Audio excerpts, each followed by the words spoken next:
वेदमूर्ती श्री उमेश रमेश कुलकर्णी आपल्या सर्वांचं ज्योतिष वास्तु विश्व संशोधन केंद्र पुणे आयोजित 5 दिवसीय मोफत वास्तुवर्गाच्या आजच्या 5व्या दिवसाच्या फाउंडेशन वर्गामध्ये अगदी हृदयापासून मनापासून दणदणीत सहर्ष स्वागत करतो. आपले जे वर्ग होणार आहेत, किती जणांना पेड वर्ग करायचे त्यांनी PM टाईप करा, PMS टाईप करा. ओके, जे वर्ग आपले होणार आहेत तर ते वर्ग जे आहेत ते रेकॉर्डिंग होणार आहेत आणि त्याच्यामध्ये मी वॉच ठेवणार आहे. म्हणजे आपल्याला जी अभ्यासक्रमाची पद्धत आहे ती जी अशी असणार आहे की जे रेकॉर्डिंग वर्ग करतील त्यांनी रोज नोट्स काढायच्या असतात, काही शंका आली तर ग्रुपमध्ये विचारायच्या असतात आणि त्या शंकांना मी उत्तर देणार असतो. ऍक्च्युली हे जे वर्ग असतात, हे जाऊ दे, मी आता लवकर सांगतोय का हे, आपण आधी वर्गाला सुरुवात करू, प्रार्थना करू, सगळं सोडून द्या.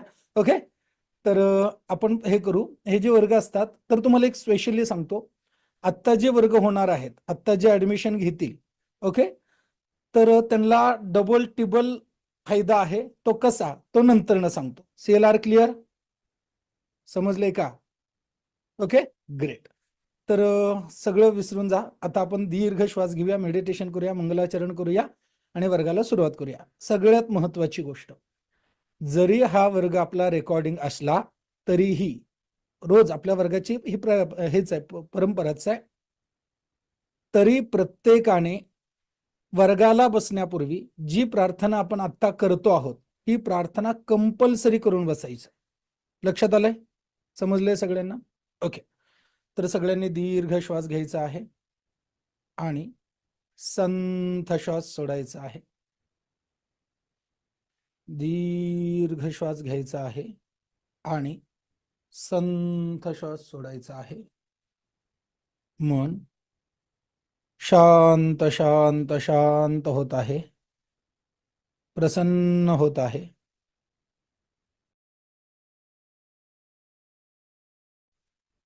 दीर्घ श्वास घ्यायचा आहे आणि संथ श्वास सोडायचा आहे. मनातला सर्व थकवा, सर्व नैराश्य, सर्व डिप्रेशन दूर दूर दूर होत आहे, दूर दूर दूर होत आहे. मन शांत शांत शांत होत आहे, प्रसन्न होत आहे.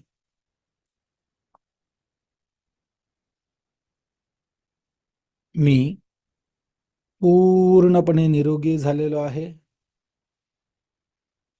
माझा आत्मविश्वास दिवसेंदिवस वाढत आहे, वाढतच चाललेला आहे. मी शांत आणि सुरक्षित झालेलो आहे आणि जीवनामध्ये यशस्वी झालेलो आहे. दीर्घ श्वास घ्यायचा आहे आणि संथ श्वास सोडायचा आहे. आकार, उकार आणि मकार हा स्पष्टपणे ऐकू येईल या पद्धतीने म्हणायचं आहे.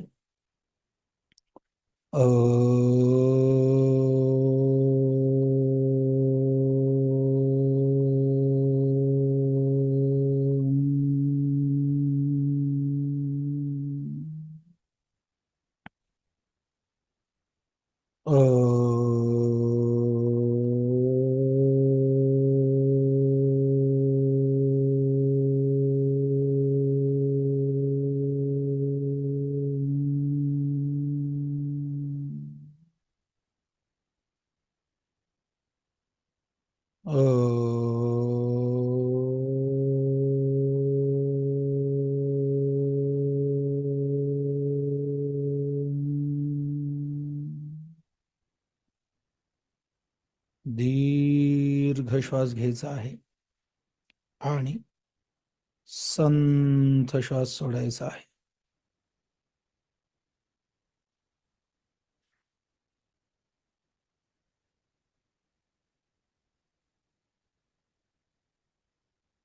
मी जी प्रार्थना सांगतोय ती म्हणायची आहे. भृगुर अत्री वसिष्ठश्च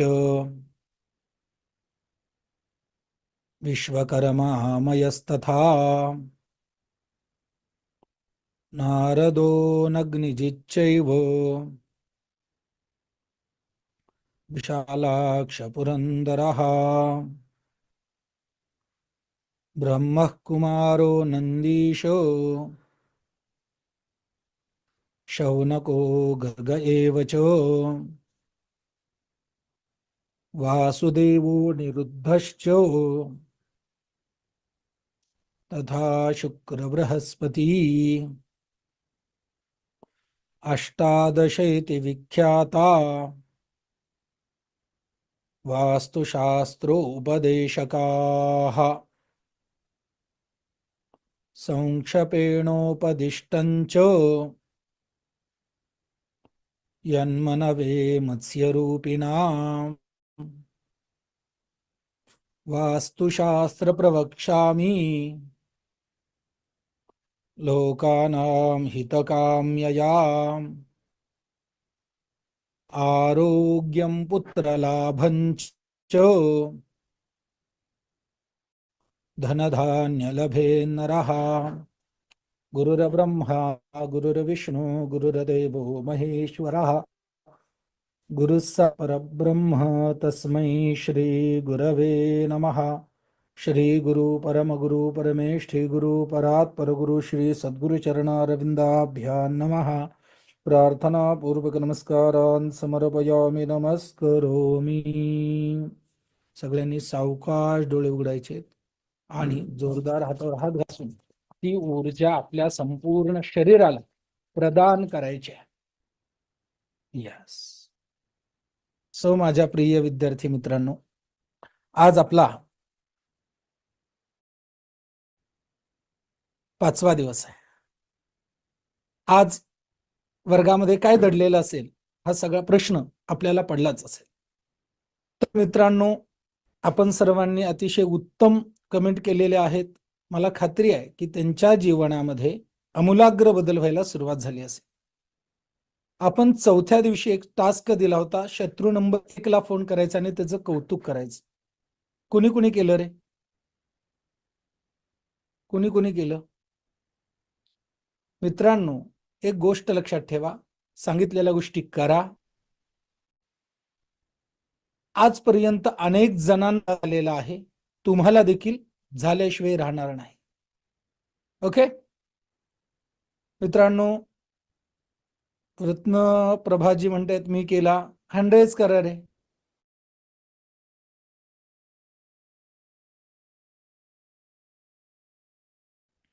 प्रशांत कुलकर्णी,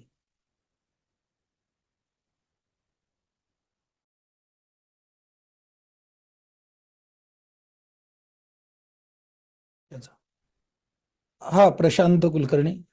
निर्मला गोसावी, हॅलो, आवाज येतोय? आवाज येतोय का सगळ्यांना? आवाज येतोय? ओके, धन्यवाद।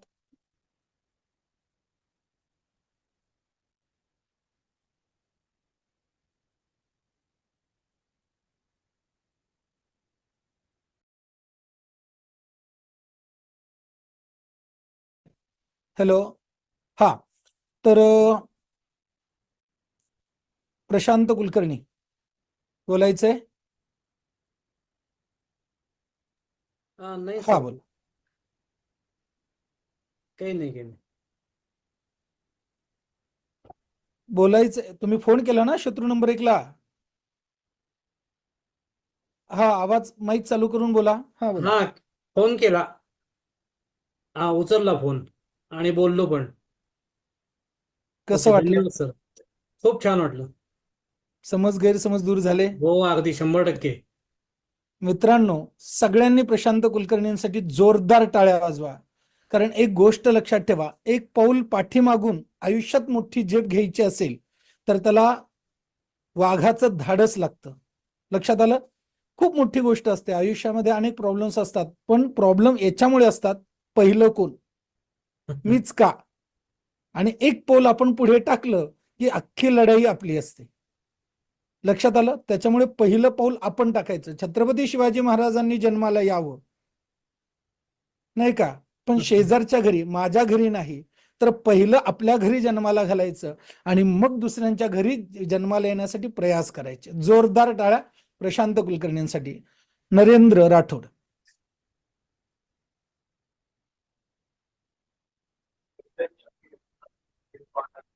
नमस्कार गुरुजी.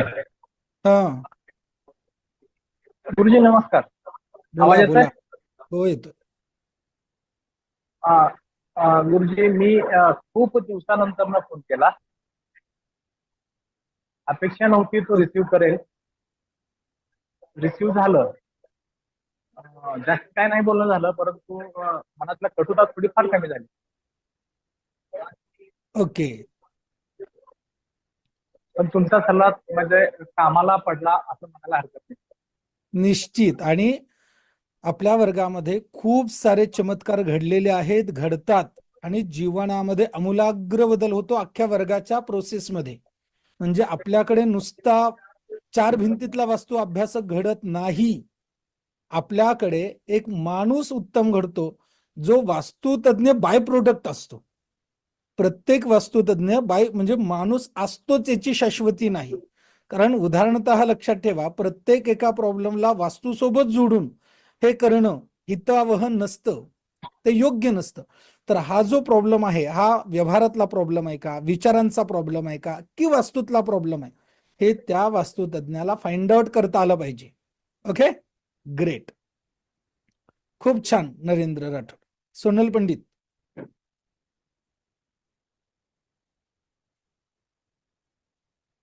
सोनल पंडित. शिल्पा चिलकर.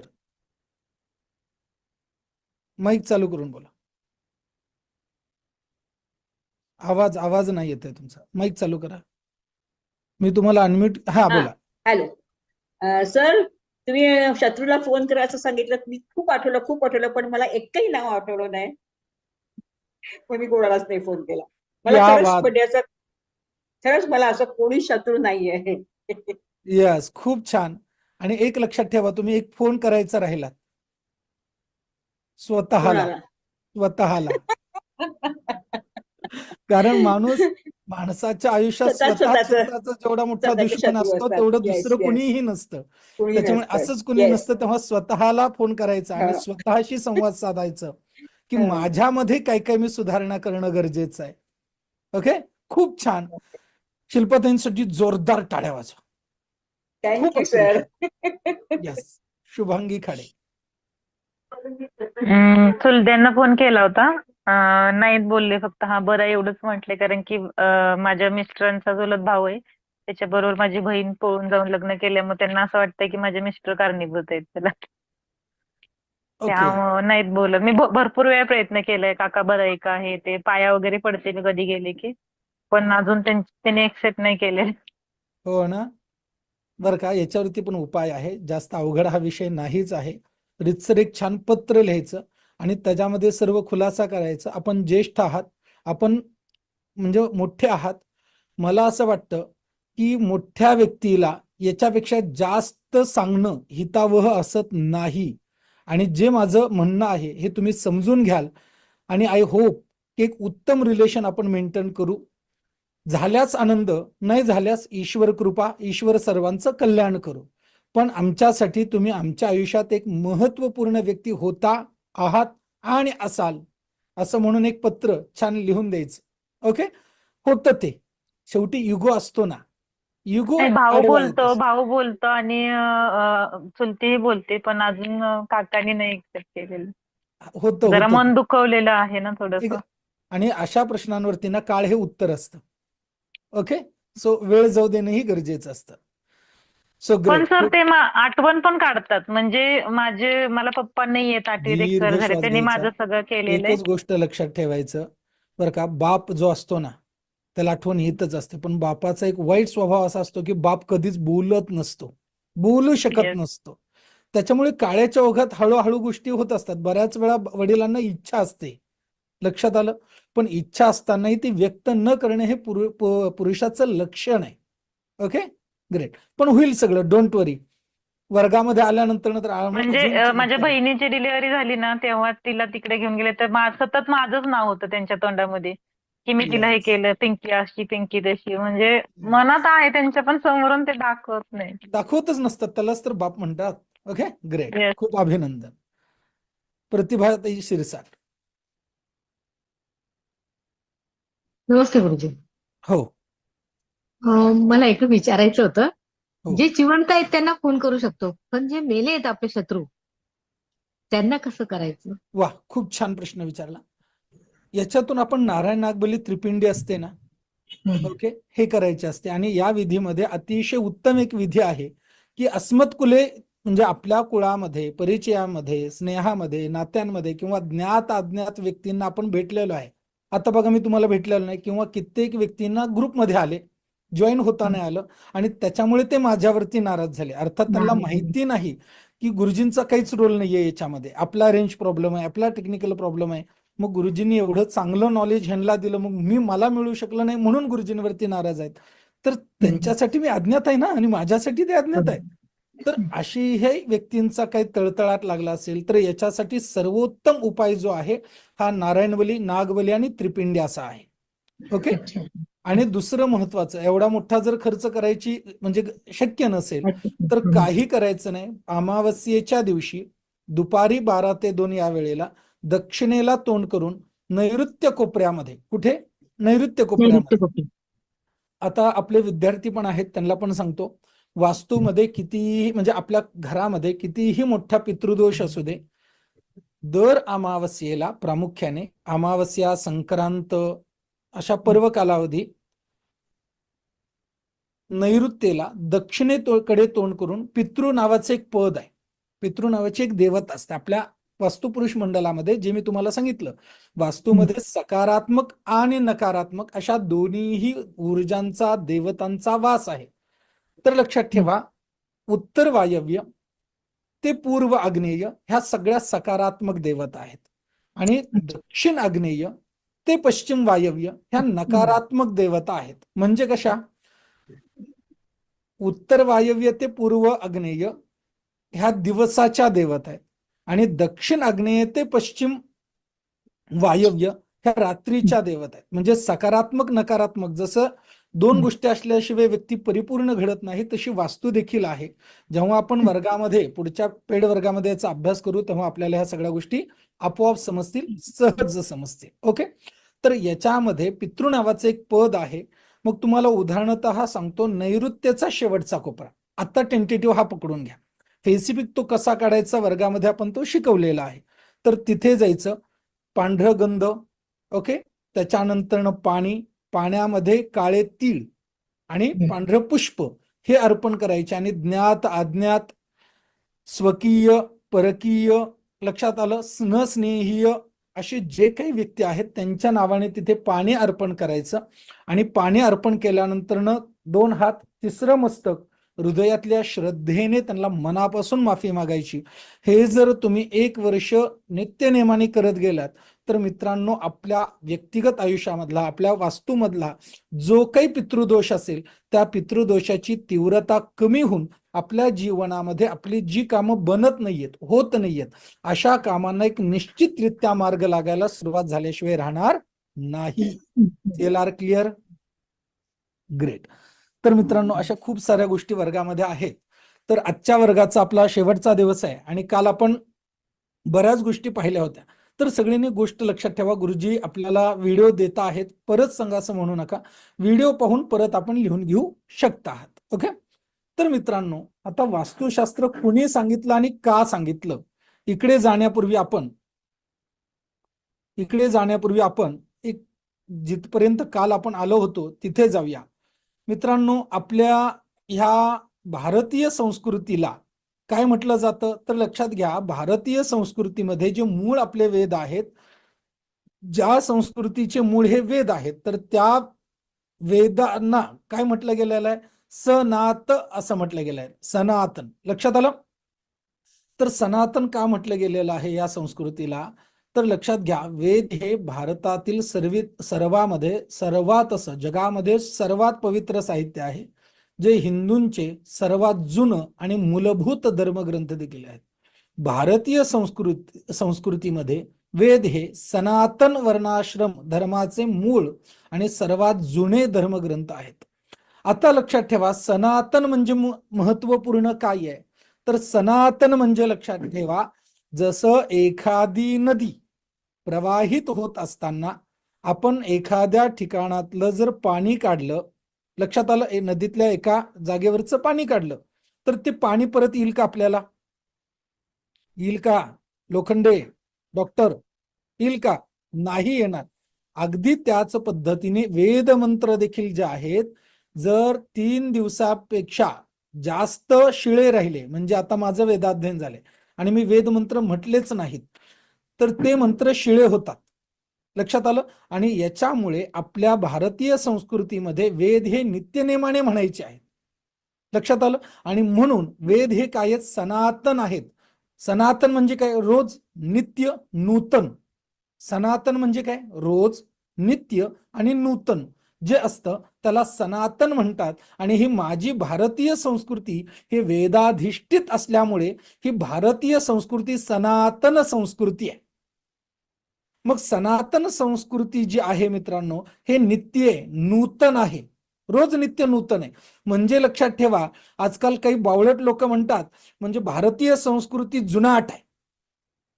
अरे बावळटांनो, ती रोज नित्य नूतन आहे. परिवर्तन ही संसार का नियम आहे, हे तत्व मानून पुढे जाणारी माझी एकमेव संस्कृती म्हणजे भारतीय संस्कृती.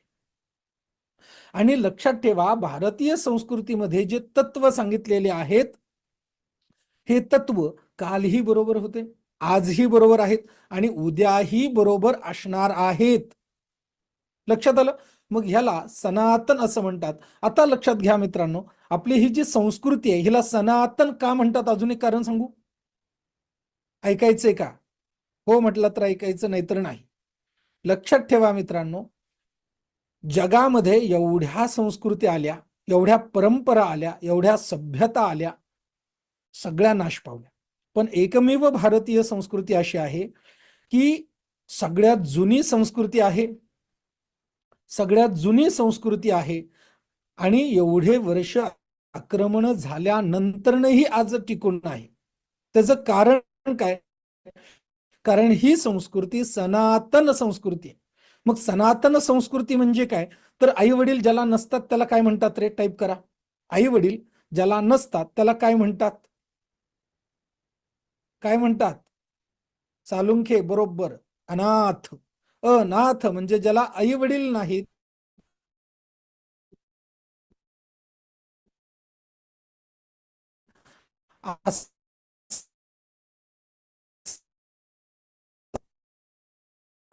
जो नाथ असे म्हणतात. लक्षात आलंय? ज्या मुलांना आई वडील असतात त्याला सनाथ असे म्हणतात. म्हणून आपल्या भारतीय संस्कृतीमध्ये असलेल्या संस्कृतला लक्षात घ्या, संस्कृतीचं जन्मस्थान काय आहे? तर संस्कृतचं जन्मस्थान हे भगवान शिवाच्या डमरूमधून निघालेला नाद आहे.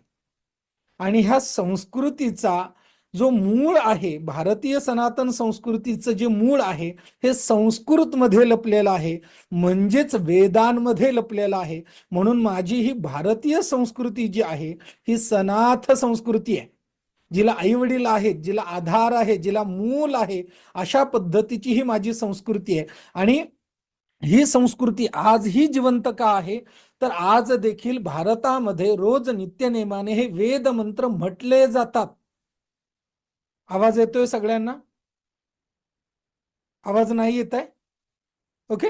आज देखील रोज नित्यनेमाने हे वेद म्हटले जातात. आणि माझ्या प्रिय विद्यार्थी मित्रांनो, म्हणून ही भारतीय संस्कृती जी आहे ही सनाथ संस्कृती आहे. मग मित्रांनो, वेदांना काय म्हटलं जातं? तर वेदाचा अर्थ काय आहे? वेद म्हणजे जाणणे. वेद म्हणजे जाणणे. लिहून घ्या, वेद म्हणजे जाणणे. संस्कृत मधल्या विद धातूपासून वेद हा शब्द उत्पन्न झालेला आहे. संस्कृत मधल्या विद या धातूपासून वेद हा शब्द उत्पन्न झालेला आहे. आणि मित्रांनो, म्हणूनच आता वेद जे आहेत, आता वेद हे काय झाले तर वेद हे श्रुती ग्रंथ आहे. आपण कोणतंही कार्य करत असताना श्रुती स्मृती पुराणोक्त असं म्हणतो. श्रुती आणि स्मृती. श्रुती म्हणजे श्रावयतेत, म्हणजे हे श्रूयतेत श्रवतः, म्हणजे जे ऐकून ऐकून ज्या पद्धतीने कार्य केलं जातं त्याला श्रुती असं म्हणतात. अनेक विचार करून योग्य बुद्धीने नियोजन करून जे कार्य केलं जातं अमुक एका विशिष्ट कार्य हेतू साध्य होण्यासाठी त्याला स्मृती असं म्हटलं जातं. मग पुराणोक्त जे अनुष्ठान, जे विधान ज्या कामनापूर्तीसाठी पुराणांमध्ये सांगितलेलं असतं त्या पुराणातल्या अनुष्ठान करणाऱ्या कार्याला पुराणोक्त कार्य असं म्हणतात. लक्षात आलं? यस.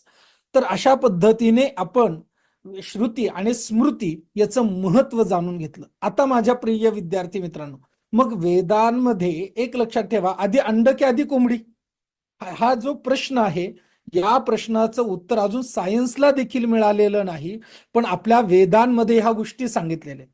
मग वेदांचा क्रमाक्रमाने विकास झाल्यानंतरनं माझ्या प्रिय विद्यार्थी मित्रांनो काय झालं तर वेदांचा क्रमाक्रमाने विकास झाल्यानंतरनं 4 युग उत्पन्न झाले. सत्ययुग, त्रेतायुग, द्वापारयुग आणि कलियुग. तर याच्यामध्ये बघा, वास्तुशास्त्राशी संबंध आपण याचा विचार करताना सत्ययुग हे 17,28,000 वर्षांचं होतं. आद्य पुरुष म्हणू आणि आद्य स्त्री श्रद्धा, तिला शतरूपा देखील असं म्हणतात. या कालावधीमध्ये लोक गुहा, पाषाण याच्यामध्ये राहत होते आणि योग म्हणजे पाषाण युग समाप्त झाल्यानंतर त्यांनी आवास निर्माण करायला सुरुवात केली. आवास म्हणजे काय? वास जिथे केला जातो, क्षणभर जिथे थांबलं जातं त्याला आवास म्हणतात. लक्षात आलं? मग आवास करायला सुरुवात केली आणि आवास निर्माण करायला सुरुवात केल्यानंतरनं जेव्हा एक माणूस राहायला लागला, मग दुसरा माणूस तिथे आला, तिसरा माणूस आला, अशाने नगराचा विकास झाला. कशाचा? नगराचा विकास झाला. आणि मग अशा पद्धतीने नगराचा विकास झाल्यानंतरनं आपल्याला प्रामुख्याने पुढे भवन आणि नगरांचा विकास झालेला सापडतो.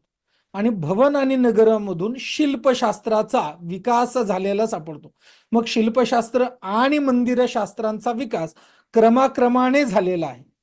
लक्षात आलं? मग माझ्या प्रिय विद्यार्थी मित्रांनो, याच्यामध्ये आता ह्या सृष्टीची अनुक्रमे उत्पत्ती कशी झाली जाणून घ्यायचंय. आधी अंड की आधी कोंबड? तर ऋग्वेदामध्ये नासदासीन सूक्त आहे. ऋग्वेदामध्ये नासदासीन सूक्त आहे. या नासदासी सूक्तामध्ये आधी दिवस की आधी रात्र सांगितलेले. सायन्सी आधी या प्रश्नाचं उत्तर अजून सोडवू शकलेलं नाही, पण आपल्यामध्ये अथर्वशीर्ष घ्या. सायमधियानो दिवसकृतं पापन्नाशयति, प्रातर्धियानो रात्रिकृतं पापन्नाशयति. म्हणजे आधी सायनधियानो. लक्षात आलं? म्हणजे मित्रांनो, रात्री केलेल्या पापांचा नाश झाल्याशिवाय दिवसा केलेल्या पापांचा नाश होणार नाही. म्हणजे आपल्याकडे आधी रात्र सांगितलेली आहे आणि मग दिवस सांगितलेला आहे.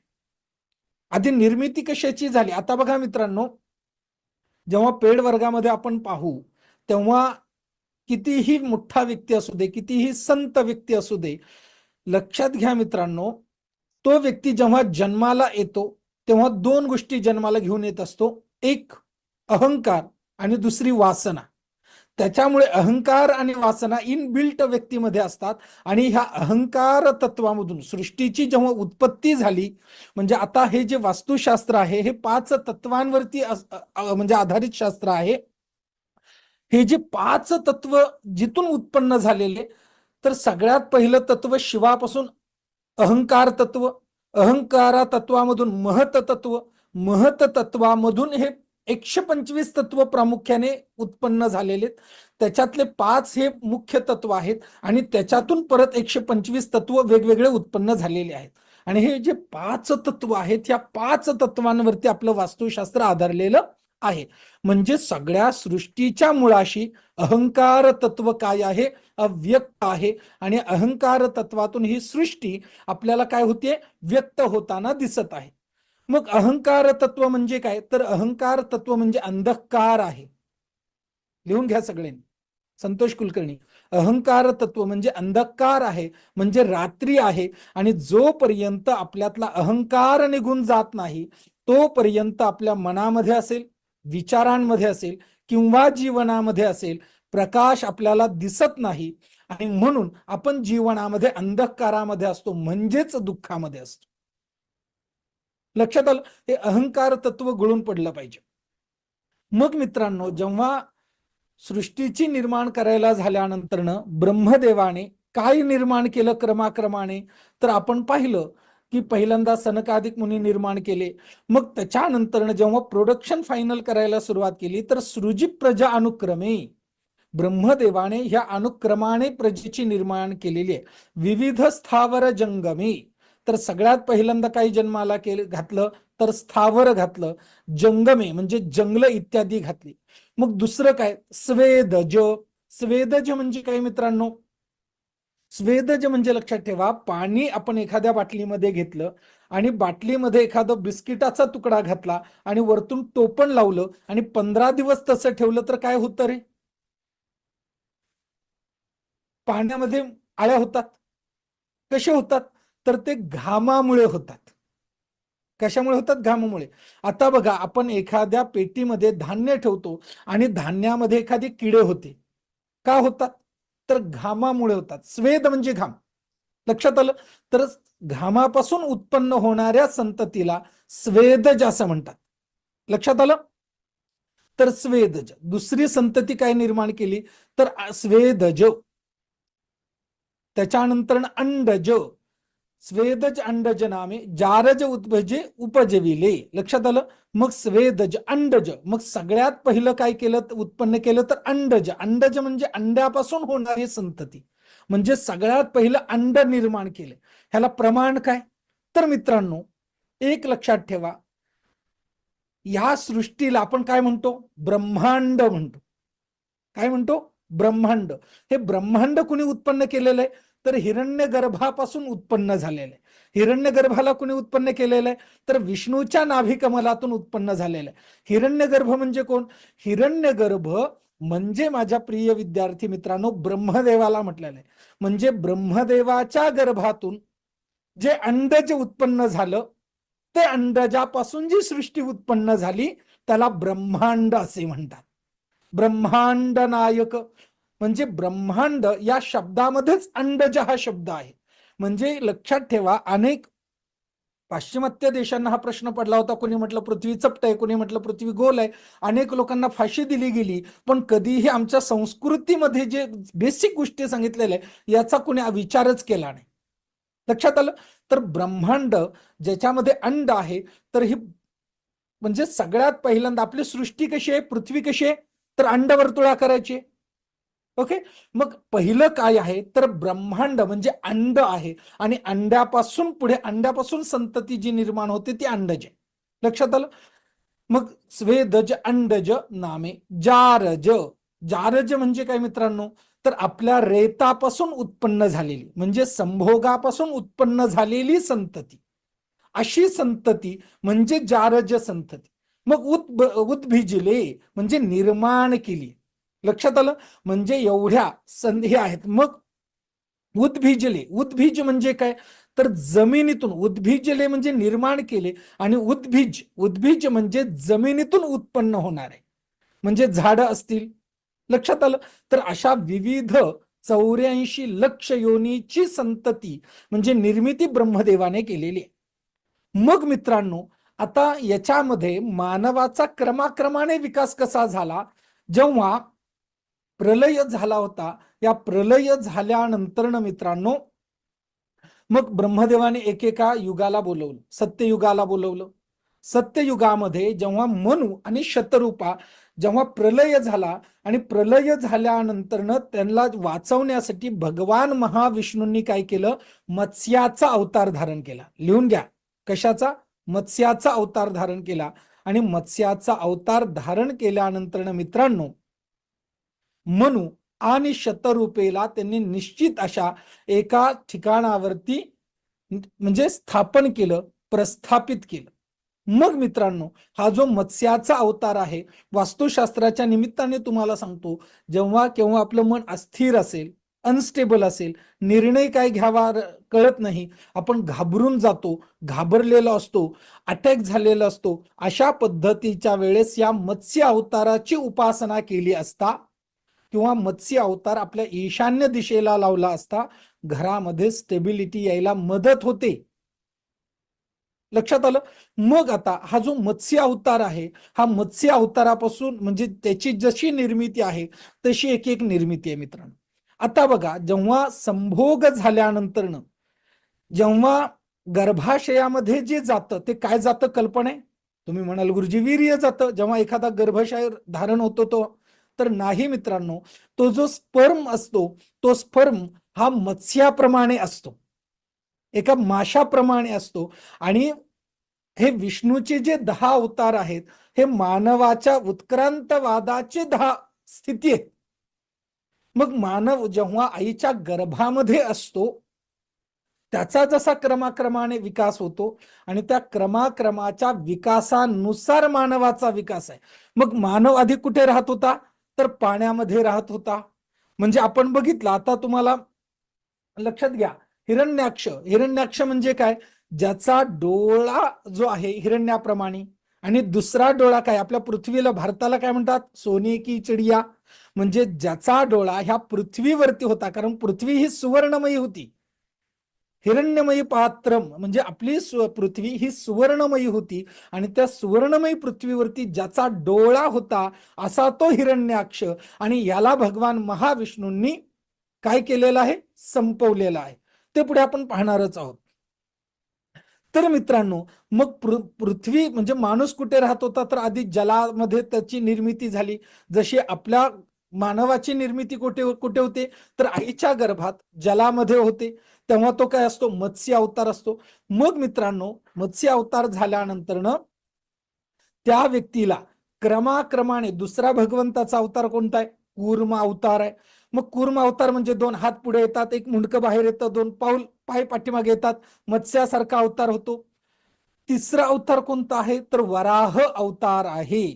कोणता अवतार आहे? आता मित्रांनो, हा जो मत्स्य अवतार आहे, खरं तर मला तुम्हाला खूप द्यायचं असतं, पण वेळेची मर्यादा असल्यामुळे सांगता येत नाही. तर मत्स्य अवतार जो आहे मित्र, हा कूर्म अवतार जो आहे, हा कूर्म अवतार जेव्हा जेव्हा आपल्याला बुद्धीच चालत नाही, विचारच आपण करत नाही. आत्ताच आपल्या वर्गामध्ये एक जण व्यक्ती आलेली आहे, तशीच तुमच्यासारखीच एक व्यक्ती, आपले एक विद्यार्थी पाठीमागच्या 5 दिवसीय मोफत वास्तू वर्गामध्ये आले होते आणि त्यांनी हा वर्ग ऐकला. त्याच्यानंतर गुरुजींचे जेवढे काही लेक्चर्स आहेत म्हणजे सोशल मीडियावरती उपलब्ध सगळे लेक्चर्स ऐकले आणि ते सांगतीलच तुम्हाला. पण आत्महत्या करण्यापासून ते वंचित झाले. ते आत्महत्या करायला चालले होते आणि जाता जाता एक ऐकून तरी जाऊया म्हणून त्यांनी ऐकलं आणि आज ते आनंदाने आयुष्य जगत आहेत. ते तुमच्याशी संवाद साधणार आहेत. म्हणजे जेव्हा जेव्हा आपला विचार बंद पडेल, आपल्याला काही करावं असं सुचत नाही, तर अशा परिस्थितीमध्ये आपल्या पूर्व ईशान्य दिशेला हा कुर्माचा फोटो अवश्यमेव लावावा. कुर्माचा फोटो लक्षात आला? मग त्याच्यानंतर मित्रांनो, आपल्याला थोडे काय होतं, आपल्याला थोडे तोंड येतात, बरोबर की नाही? तोंड आपल्याला आधी लांब लचक येतं. म्हणजे पुढचा जो अवतार असतो तो वराह अवतार असतो. वराह अवतार जो आहे मित्रांनो, तर वराहाच्या अवताराच्या निमित्ताने आपण आता बघा, हा जो अवतार आहे, ह्या अवतारामध्ये जे हिरण्याक्षने पृथ्वी जी आहे ती पाण्यामध्ये नेऊन लपवली होती, तर त्या वराह अवताराने त्या दलदलीमधून, त्या घाणीमधून पृथ्वीला वरती काढलेला आहे. म्हणून वराह भगवंतांनी पृथ्वीला म्हणजे त्या मातीच्या गोळ्याला, जिला मेदनी असं म्हणतात, त्या मेदनीला धारण केलं. म्हणून आपल्या या मेदनीला दुसरं नाव धरणी असं पडलं. लक्षात आलं? वराहांनी धारण केलं म्हणून तिला दुसरं नाव पडलं, ते धरणी असं पडलं. मग पृथ्वी कधी पडलं ते देखील आपण पुढच्या वर्गामध्ये स्टेप बाय स्टेप पाहत असतो त्या टप्प्यावरती. लक्षात आलं? तर म्हणजे पुढचा जो आपला विकास असतो तर तो कोणता आहे? वराह अवतार आहे. बघा, आपण आईच्या गर्भामध्ये 4थ्या महिन्यामध्ये पिरियड्स बंद झालेले असतात, बरोबर की नाही? आणि त्या सगळ्या पिरियड्स जो असतो म्हणजे रक्तप्रवाह असतो, जे काही हे असतं त्याच्यामध्ये आपण वाढत असतो दलदलीमध्ये. बरोबर की नाही? मग ही जी दलदल आहे, वराहाची दलदल आणि आपली दलदल ही एकच असते आणि याला भेदून आपल्याला पुढे यायचं असतं. मग पुढचा जो अवतार आहे मित्रांनो, हा आहे नरसिंहाचा. नरसिंह म्हणजे काय? धड माणूस पण नाही आणि धड प्राणी पण नाही. आपल्या जसं लक्षात घ्या, जन्माला आल्यानंतर किती केस असतात आपल्या अंगावर? भरपूर केस असतात. म्हणून धड माणूस पण नाही आणि धड पुरुष पण नाही, म्हणून नरसिंह ही आपली पुढची अवस्था असते 4थ्या महिन्यातली. लक्षात आलं? म्हणजे मित्रांनो, मग याच्यानंतर 5वा अवतार कोणता आहे? तर 5वा अवतार जो आहे मित्रांनो, हा आहे वामन अवतार. लक्षात आलं? मग वामन अवतारामध्ये आपण एक बटू असतो, बालक असतो आणि 5वा अवतार वामन अवतार झाल्यानंतर पुढे आपला जन्म होतो आणि जन्म झाल्यानंतर आपल्यामध्ये अहंकार तत्व प्राप्त होतं. पुढचा जो अवतार आहे तो परशुराम अवतार आहे. परशुराम कसे होते? रागी होते, क्रोधिष्ट होते. लक्षात आलं? पण निर्णयी होतो. अशा पद्धतीने पुढचा अवतार आहे.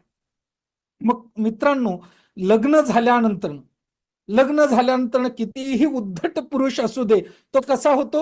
शांत होतो, स्थिर होतो. आणि हीच अवस्था आपल्या प्रत्येकाच्या जीवनामध्ये कशी असते? रामासारखी असते, शांत असते. लक्षात आलं? मग याच्यानंतर कोणता अवतार आहे? कृष्णासारखा आहे. कृष्णासारखा आहे. मग लक्षात ठेवा, बायको काहीतरी काड्या करते, मुलं काहीतरी काड्या करतात. जसं आता कोणीतरी सांगितलं, गुरुजी आमचे काका बोलत नाहीये, आजूबाजूचे काहीतरी काड्या करतात आणि मग आपल्याला भोगावं लागतं. मग अशा वेळेस शांत बसून चालत नाही. मग कृष्ण नीतीचा उपयोग करावा लागतो. कृष्ण म्हणजे काय लक्षात घ्या, राम म्हणजे परिपूर्णत्व नाहीये. राम हा 14 कलांनी युक्त आहे, पण श्रीकृष्ण हा 16 कलांनी युक्त अवतार आहे. लक्षात आलं? म्हणजे जीवनामध्ये सर्वस्व प्राप्त करायचं असेल तर याला मंथन झालं पाहिजे. मग मंथन कशाचं झालं पाहिजे? समुद्र मंथन झालं पाहिजे. जसं समुद्रामधून जे 14 रत्न बाहेर पडलेले आहेत, तसं आपल्या शरीरामध्ये पंचज्ञानेंद्रिय, पंचकर्मेंद्रिय आणि 6वं मन जे आहे, या 11 इंद्रियांनी मंथन झालं की आपल्यातलं शुद्ध ब्रह्म परात्पर ज्ञान जागृत होतं. आणि जागृत झाल्यानंतर आपण लोकानाम हित काम्यया, जे आपल्या वास्तुशास्त्राचं मूल उद्दिष्ट आहे, जे बीज आहे, त्या अनुषंगाने जगायला सुरुवात कर. लक्षात आलं? मग याच्यानंतर मित्रांनो, या अनुषंगाने मी खूप सारे उपाय देखील सांगत असतो, पण आज वेळेच्या मर्यादा आहेत. म्हणून जे कोणी पेड वर्गामध्ये येतील, लक्षात आलं, जे कोणी पेड वर्गामध्ये येतील त्यांना आजपर्यंत माझे 21 मोफत वर्ग झालेले. आणि मोफत वर्गाचं नव्हे, प्रत्येक वर्गाचं वैशिष्ट्य असं आहे, मोठेपण नाही, अगदी नम्रतेने. कधीच एकदा शिकवलेला विषय जसाच्या तसा रिपीट झालेला नाही आहे. म्हणजे तुमचा जसा वर्ग मोफत वेगळा आहे, तसा याच्या आधीचा पण वेगळा होता, त्याच्या आधीचा पण वेगळा आहे, त्याच्या आधीचा अजून वेगळा आहे. 19 म्हणजे 21च्या 21 मोफत वर्ग आणि 21च्या 21 वास्तू पेड वर्ग, हे टोटली ही पूर्णतः वेगवेगळे आहे. लक्षात आलं? ग्रेट. तर मित्रांनो, अशा पद्धतीने जे काही वर्ग झालेले आहेत, आजपर्यंत झालेले सगळे मोफत वर्ग तुम्हाला पेड वर्गामध्ये ऍडमिशन घेतल्यानंतर मिळणार आहेत. Okay, great. तर तिथे तुम्ही अजून वेगवेगळ्या गोष्टी याच्या अनुषंगाने अभ्यासू शकताय, पाहू शकताय. मग मित्रांनो, रामाचा जन्म झाल्यानंतर द्वापार युग होतं आणि द्वापार युगामध्ये कृष्णाचा जन्म झाला आणि कृष्णाने सर्वोपनिषदो गावो दोग्धां गोपाल नंदन, हा सर्व उपनिषदांचं, वेदांचं दोहन करून, उपनिषदांचं दोहन करून सर्वोपनिषदो गावो दोग्धां गोपाल नंदन, हा म्हणजे सर्व गायींचं दोहन करून जसं आपल्याला दूध प्राप्त होतं त्याला गो अमृत असं म्हटलं जातं. अगदीच त्याच पद्धतीने भगवान श्रीकृष्णांनी वेदांचं, उपनिषदांचं दोहन करून आपल्याला भगवद्गीतेतून अमृत दिलेलं आहे. त्याच्यामुळे वेदांचा जो अभ्यास करू शकत नाही त्यांनी भगवद्गीतेचा अभ्यास करावा. जो भगवद्गीतेचा अभ्यास करू शकत नाही त्यांनी ज्ञानेश्वरीचा अभ्यास करावा. जो ज्ञानेश्वरीचा अभ्यास करू शकत नाही त्यांनी तुकाराम महाराजांच्या गाथेचा अभ्यास करावा. म्हणजे अशा पद्धतीने काय झालेलं आहे तर आपल्या भारतीय संस्कृतीचा मानवतेचं सभ्यतेचं क्रमाक्रमाने विकास झालेला आहे. आणि माझ्या प्रिय विद्यार्थी मित्रांनो, भगवान श्रीकृष्णाच्या अवतारानंतरनं 9वा अवतार जो झालेला आहे तो 9वा अवतार म्हणजे भगवान बुद्धांचा आहे. बुद्ध म्हणजे काय तर बुद्ध म्हणजे लक्षात घ्या शांतता, बुद्ध म्हणजे समर्पणता, बुद्ध म्हणजे अस्तित्व, बुद्ध म्हणजे सत्य. मग बुद्ध काय सांगतायत, बुद्धांचं हे सांगणं, बुद्धांचं ते सांगणं, बुद्ध असं म्हणतात, बुद्ध तसं म्हणतात. मित्रांनो, ते तसं म्हणतात म्हणून तुम्हाला काय फायदा आहे? बुद्ध ही जगण्याची एक, लक्षात घ्या, जगण्याची एक परंपरा आहे. बुद्ध तत्व हे स्वीकारण्याचं तत्व आहे. बुद्धांनी काय सांगितलेलं आहे तर शांतता तत्व सांगितलेलं आहे. विष्णूचा 9वा अवतार म्हणजे बुद्ध आहे. मग या कलियुगामध्ये प्रत्येकाला दुःख आहे, म्हणजे मृत्यू जरा व्याधी पीडितम कर्मबंधनी. ही माणूस जन्माला आल्यानंतर जन्म आणि मृत्यू त्याला येणार आहे आणि जन्म मृत्यूच्या चक्रातून मुक्त होण्यासाठी म्हणून हा मनुष्य जन्म आहे. पुनरपि जननम पुनरपि मरणम पुनरपि जननी जठरे शयनम भज गोविंदम भज गोविंदम भज गोविंदम मूढमते. अरे हे मूढमते, पुनरपि जननम पुनरपि मरणम, जन्म परत मृत्यू परत आईच्या गर्भातून मुक्त व्हायचं असेल तर भज गोविंदम भज गोविंदम भज गोविंदम मूढमते. अरे हे मूढमते, तू भगवंताचं स्मरण कर. तू यद्यत कर्म करोमि तद्य दखिनम, जे जे कर्म तू करत आहे ते भगवंताला स्मरण करून कर. जी पूजा करशील ती मानवाची म्हणजे भगवंताची पूजा आहे असं स्मरण कर्म कर. जे बोलशील ही भगवंताची स्तुती आहे, आराधना आहे, अशा पद्धतीने बोल. जे ऐकशील हे भगवंत तुझी प्रार्थना, सामवेदातून आपण ऐकलं गायन सेवा, या पद्धतीने तुझी सेवा भगवंत ऐकतोय, या पद्धतीने ऐक. अशा पद्धतीने जर आपण हे केलं तर आपल्याला शेवटी बुद्ध होता येत आहेत. लक्षात आलं? ओके, तर अशा पद्धतीने आपल्याला बुद्ध होता आलं पाहिजे. आणि या कलियुगामध्ये प्रत्येकाच्या जीवनामध्ये लक्षात घ्या, जन्म मृत्यू जरा व्याधी. जरा म्हणजे वृद्धत्व आहे, व्याधी आहेत, पीडा आहे. व्याधी म्हणजे दुःख आहे, पीडा म्हणजे मनस्ताप आहे. आणि या सगळ्या गोष्टीतून मुक्त व्हायचं असेल तर भगवंतांनी बुद्ध अवतार सांगितलेला आहे. म्हणजे तुम्ही बुद्ध अवतार लक्षात ठेवा. म्हणजे पूजा करण्यापेक्षा, प्रेम ठेवण्यापेक्षा, म्हणजे बुद्ध धर्म स्वीकारण्यापेक्षा बुद्ध तत्व जीवनामध्ये अंमलात आण. लक्षात आलं? शांतता, प्रसन्नता आणि शेवटी काय, मुक्तता. मुक्तता. आपल्याला जन्माला आल्यानंतर मोक्षाला जायचं आहे आणि मोक्षाला जाता यावं याच्यासाठी मनुष्य जन्म आहे. आणि म्हणून 9व्या अवतारामध्ये भगवान बुद्ध थांबलेले आहेत. आणि 10वा अवतार जो आहे तो कल्की अवतार आहे. जर तुम्ही वेळेत सावरला नाहीत, वेळेत जर तुम्ही स्वतःला नियमांमध्ये बांधून घेतलं नाही, यथायोग्य पद्धतीने जीवन प्रणाली पुढे घेऊन गेला नाहीत तर तुमचा कल्की म्हणजे विध्वंस झाल्याशिवाय राहणार नाही आहे. हे सांगणारं तत्व म्हणजे हे दशा अवतार आहेत. मग मित्रांनो, ह्या दशा अवताराचा क्रमाक्रमाने जसा विकास होत गेला तसा आपल्या ह्या वास्तूचा, सभ्यतेचा देखील क्रमाक्रमाने विकास गेला.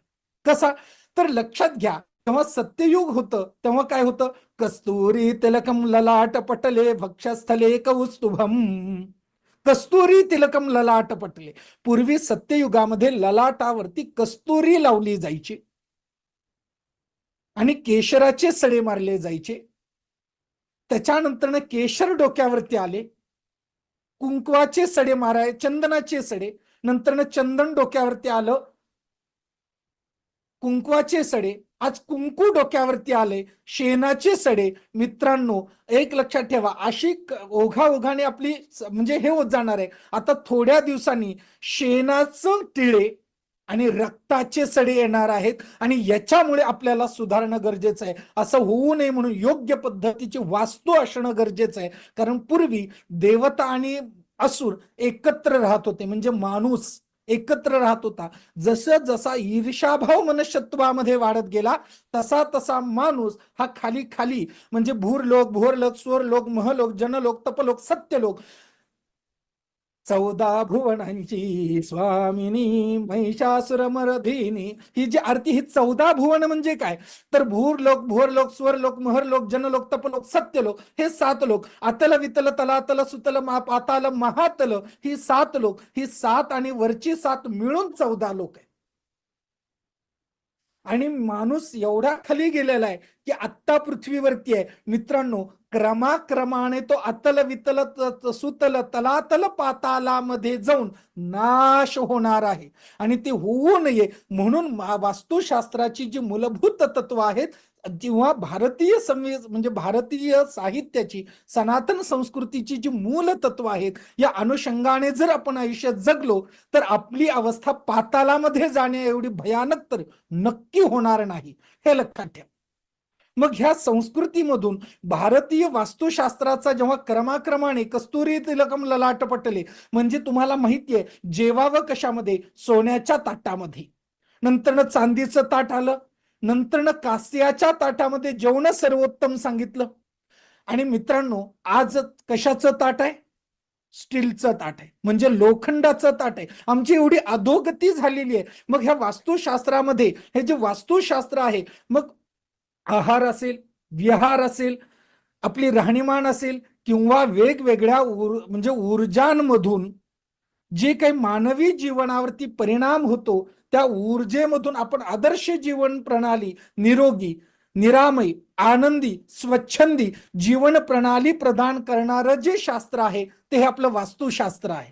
मग वास्तुशास्त्र कुणी सांगितलं, तर वास्तुशास्त्र 18 अशा महान ऋषींनी सांगितलं. कुणी सांगितलं, 18 अशा महान ऋषींनी सांगितलं. मग 18 महान ऋषी कोणते, भृगुर, अत्री, वसिष्ठश्च, विश्वकर्मा, अमयस्तथा, नारदो नग्निजिच्चैव, विशालाक्ष पुरंदरः, ब्रह्मकुमारो नंदीश, शौनको गर्ग एव च, वासुदेवो निरुद्धश्च, तथा शुक्र बृहस्पती, अष्टादशेति विख्याता वास्तुशास्त्र उपदेशकाः, संक्षेपेणोपदिष्टञ्च यन्मनवे मत्स्यरूपिणा. भृगु ऋषी म्हणजे भृगु ऋषी जे आहेत हे आपल्या वास्तुशास्त्राचे महान ऋषी आहेत. अत्री जे दत्तांचे वडील होते हे देखील आपल्या वास्तुशास्त्राचे प्रवर्तक आहेत. भृगुरात्री वसिष्ठश्च, अरे ज्या वसिष्ठ ऋषींनी प्रतिसृष्टी निर्माण केली ते महान वसिष्ठ ऋषी आपल्या वास्तुशास्त्राचे प्रवर्तक. विश्वकर्मा ज्यांनी विश्वाची निर्मिती केली, देवतांची, अयोध्येची असेल, द्वारकेची असेल, श्रीलंकेची असेल, सर्वाची निर्मिती ज्या विश्वकर्मेने केली ते देवांचे शिंपी साक्षात आपलीही निर्मिती करायला आलेले आहेत. फक्त तुम्हाला ती घेता आली पाहिजे. देवदूत म्हणजे दुसरं काय असतं, दुसरं तिसरं काही नसतं. देवतेंनी सांगितलेले, नेमून दिलेले जे तत्व असतात, जो मार्ग असतो, त्या मार्गावरून चालल्यानंतर देवदूत आपल्याला मदत करतात. ते आपल्याला घेता आली पाहिजे मदत. आणि देवतेंनी भगवान विश्वकर्म्याच्या माध्यमातून आपल्याला मदत देऊ केलेली आहे. एक गोष्ट तुम्हाला माहिती असेल मित्रांनो, एक गोष्ट तुम्हाला माहिती असेल की एक लक्षात ठेवा, एक गाव असतं, त्या गावामध्ये एक पुजारी असतात आणि त्या गावामध्ये पूर येतो. पूर आल्यानंतर ते पुजारी म्हणतात की मला माझा देव वाचवणार, मला माझा देव वाचवणार आहे. मग गाव सगळं निघून जातं, पुरामध्ये येत असतं ते. मग ते जे पुजारी असतात ते मंदिरामध्ये असतात, नाही देव जर असेल तर मला वाचवायला. मग माझ्या प्रिय विद्यार्थी मित्रांनो, गावातली माणसं येतात, अहो बाप्पा चला पूर येतोय. नाही नाही नाही, मला माझा देव वाचवायला येणार आहे. थोड्या वेळाने अधिकारी येतो, अहो देव बाप्पा चला. नाही, माझा देव मला वाचवायला येणार आहे. मग आता पूर वाढायला लागला, बोट पाठवली जाते, नाही मला माझा देव वाचवायला येणार आहे. मग मित्रांनो पुढे हेलिकॉप्टर पाठवलं जातं, नाही माझा देव मला वाचवायला येणार आहे. मग मित्रांनो पूर येऊन ते जे देव बाप्पा असतात, पुजारी असतात, ते मरतात आणि देवाकडे गेल्यानंतर म्हणतात, देव बाप्पा मी तर तुमच्यावरती एवढा विश्वास ठेवला होता, तुम्ही तर मला वाचवलंच नाही, तुम्ही तर मला मदतीला आलाच नाही. देव म्हणतात, वत्सा दीर्घ श्वास घे आणि संथ श्वास सोड. आठवतंय तो पहिला माणूस आला होता तुला मदतीला, अरे तो मीच होतो. आठवतंय तुला नौका आली होती न्यायला, आता तरी ऐकेल म्हणून तो मीच होतो. अरे एवढं सगळं कमी की काय म्हणून तुला हेलिकॉप्टर पाठवलं रे वत्सा. तोही मीच होतो. म्हणजे मित्रांनो, देव प्रत्यक्ष येऊ शकत नाही, लक्षात ठेवा. देव प्रत्येक ठिकाणी पोहोचू शकत नाही म्हणून आई बनवली. आई सगळे संस्कार करण्यासाठी सक्षम असत नाही म्हणून गुरुतत्व बनवलं. आणि गुरुतत्वाच्या अनुषंगाने जेव्हा आपण मार्गदर्शन घेऊन ह्या देवदूतांना समजून घेतो, त्यांच्या साह्याने आपलं जीवन साह्यभूत होत असतं, सुकर होत असतं. आणि अशाच पद्धतीने ह्या शास्त्राच्या माध्यमातून, गुरूंच्या माध्यमातून हे देवदूत आपल्याला मदत करत असतात. याच पद्धतीने हे जे 18 प्रवर्तक आहेत, हे आपल्यासाठी देवदूत आहेत. आज बावळटासारखं, लक्षात ठेवा, एंजल थेरपी पाश्चिमात्य निर्माण केले की आम्ही बावळटासारखं डोक्यावरती घेऊन जातो. पण आमच्या संस्कृतीमध्ये देवदूत एवढ्या सहजतेने सहकार्य करतात हे आम्हाला माहिती असूनही आम्ही कधी त्याचा विचार केला नाही. भगवान शिवशंकराच्या दर्शनाला जात असताना नंदी महाराज आधी भेटतात. नंदींना भेटल्याशिवाय शिवशंकराचं दर्शन घेता येत नाही. नंदी काय आहेत? देवदूत आहेत. तर हे सगळे जे एंजल आहेत म्हणजेच देवदूत आहेत, हे आपल्याला समजून घेता आले पाहिजेत. म्हणून विश्वकर्मा आपल्याला मदतीला येतात. म्हणजे तुम्हाला तुमच्या घराला स्वर्ग बनवायचं आहे असेल तर तुम्हाला विश्वकर्मा भगवंतांनी सांगितलेली सूत्र आपल्याला फॉलो करावे लागतील. स्वर्ग, लक्षात ठेवा, स्वर्ग मेल्यानंतर काय आहे हा दुसरा विषय आहे. हा मनुष्य शरीराचा विषय नाही आहे, तो आत्म्याचा विषय. पण जिवंत असताना स्वर्ग प्राप्त करायचं असेल तर एकमेव त्याला मार्ग आहे, ते म्हणजे भगवान विश्वकर्मा रचित वास्तुशास्त्र. मग वास्तुशास्त्राप्रमाणे भगवान विश्वकर्मा रचित वास्तुशास्त्राचा जर आपण अभ्यास केला तर मित्रांनो, घराचं स्वर्ग झाल्याशिवाय राहणार नाही. हे अधोलिखित ठेवा, अधोलिखित.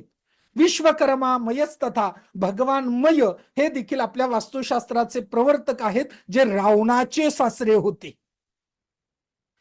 लक्षात आलं. आता सासऱ्याची पात्रता काय असावी हे सांगण्यासाठी जावयाची पात्रता काय असावी हे शास्त्रामध्ये सांगितलेलं आहे. जावाई कसा शोधावा, पण वेळेच्या मर्यादे अभावी मी त्या रस्त्याला जात नाही.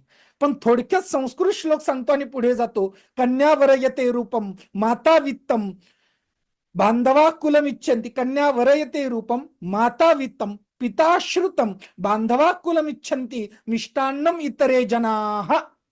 म्हणजे लक्षात ठेवा, वडिलांनी कीर्ती ऐकायची असते जावयाची. मग कीर्ती एवढी महान त्या रावणाची होती की मय ऋषींना देखील त्या रावणाला आपले जावई करून घेण्याची इच्छा झाली. आणि असे महान ऋषी मय ऋषी आपल्या वास्तुशास्त्राचे प्रवर्तक आहेत. ज्या रावणाने ग्रहांना पायाखाली ठेवून पायऱ्या केल्या आणि स्वर्गाचा रस्ता बनवला, असे भगवान मय आपल्या वास्तुशास्त्राचे प्रवर्तक आहेत. मयस्तथा नारदो. अरे ज्या नारदांना देव आणि असुर ज्यांच्याकडे समान आदर होता त्यांना देवऋषी असं म्हटलं जायचं. म्हणजे कसं गुरुजी, जे ऋषी असतात ते मानवासाठी असतात. महर्षी जे असतात ऋषींमध्ये महा असतात, पण देवर्षी जे असतात हे देवांपेक्षाही श्रेष्ठ असतात, म्हणून त्यांना देवर्षी असं म्हटलं गेलं. जेव्हा जेव्हा गुरु भेटतो तेव्हा तेव्हा लक्षात ठेवा मित्रांनो, भाग्योदय होतो, सुसंगती सदा घडो. सत्संग जेव्हा घडतो तेव्हा भाग्य उदयाला मदत होतं. अगदी त्याच पद्धतीने जेव्हा नारद मुनी भेटतात तेव्हा देवतेला दर्शन द्यावंच लागतं. आणि असे महान देवर्षी नारद आपल्या वास्तुशास्त्राचे नारदो नग्निजितचैव. अग्निजित ऋषी आपल्या वास्तुशास्त्राचे प्रवर्तक आहेत. विशालाक्ष देखील आपल्या वास्तुशास्त्राचे प्रवर्तक आहेत. पुरंदर म्हणजे देवतांचा राजा. रम्यती, देवतेंची पुरंदर नगरी जी आहे ना, लक्षात घ्या, राजाची त्याचा ऐरावत हत्ती आहे ती पुरंदर नगरी. या पुरंदराने म्हणजे इंद्राने बांधलेला आहे. पुरंदर म्हणजे इंद्र, आणि ह्या पुरंदर म्हणजे देवांचा राजवाडा. देवांचा राजा ज्या महालामध्ये राहतो तो ज्या नियमांमध्ये बांधलेला आहे, असा महान देवांचा राजा म्हणजे पुरंदर म्हणजे इंद्र हा देखील आपल्या वास्तुशास्त्राचा प्रवर्तक आहे. ब्रह्मकुमारो नंदीश. ब्रह्मकुमार म्हणजे मित्रांनो हे भगवान कार्तिकीय आणि ग्रंथांतराने सनकादिक मुनी देखील आहेत. तर हे महान भगवान हे आपल्या वास्तुशास्त्राचे प्रवर्तक आहेत. ब्रह्मकुमारो नंदीश. नंदीश म्हणजे कोण? तर नंदीश म्हणजे भगवान शिवशंकराचे वाहन जे आहे नंदी, ते आपल्या वास्तुशास्त्राचे प्रवर्तक आहेत. म्हणून नंदी म्हणजे बैल, म्हणजेच बैल बरोबर शेती. म्हणजे मित्रांनो, शेतीमध्ये देखील पाणी कुठे पाहावं, कुठे असतं, कुठे नसतं, शेती कशा पद्धतीने करावी, हे माझं स्वतःचं संशोधन म्हणजे ग्रंथांमध्ये सांगितलेलं आहे. पण आधुनिक काळानुसार विशेष संशोधन देखील मी याच्यामध्ये केलेलं आहे, तुम्हाला पहिल्याच दिवशी सांगितलं. तर हे नंदीश ऋषी देखील आपल्या वास्तुशास्त्राचे प्रवर्तक आहे. याच्यासोबत मित्रांनो, जैनांचे जे पहिले तीर्थंकार आहेत, ज्यांना वृषभदेव असं म्हणतात, ते म्हणजे हे नंदीश असंही म्हटलं गेलेलं आहे.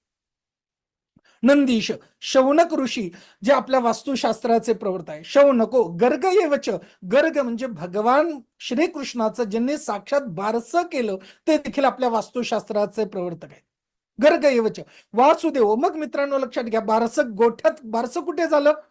गोठ्यात झालं. आज ख्रिश्चन लोक मित्रांनो आमचा येशू ख्रिस्त म्हणतात, पण आमच्या दुर्दैवी भारतीयांना भगवान श्रीकृष्णाचं बारसं कुणी केलं आणि कुठे झालं ते पण माहिती नाही.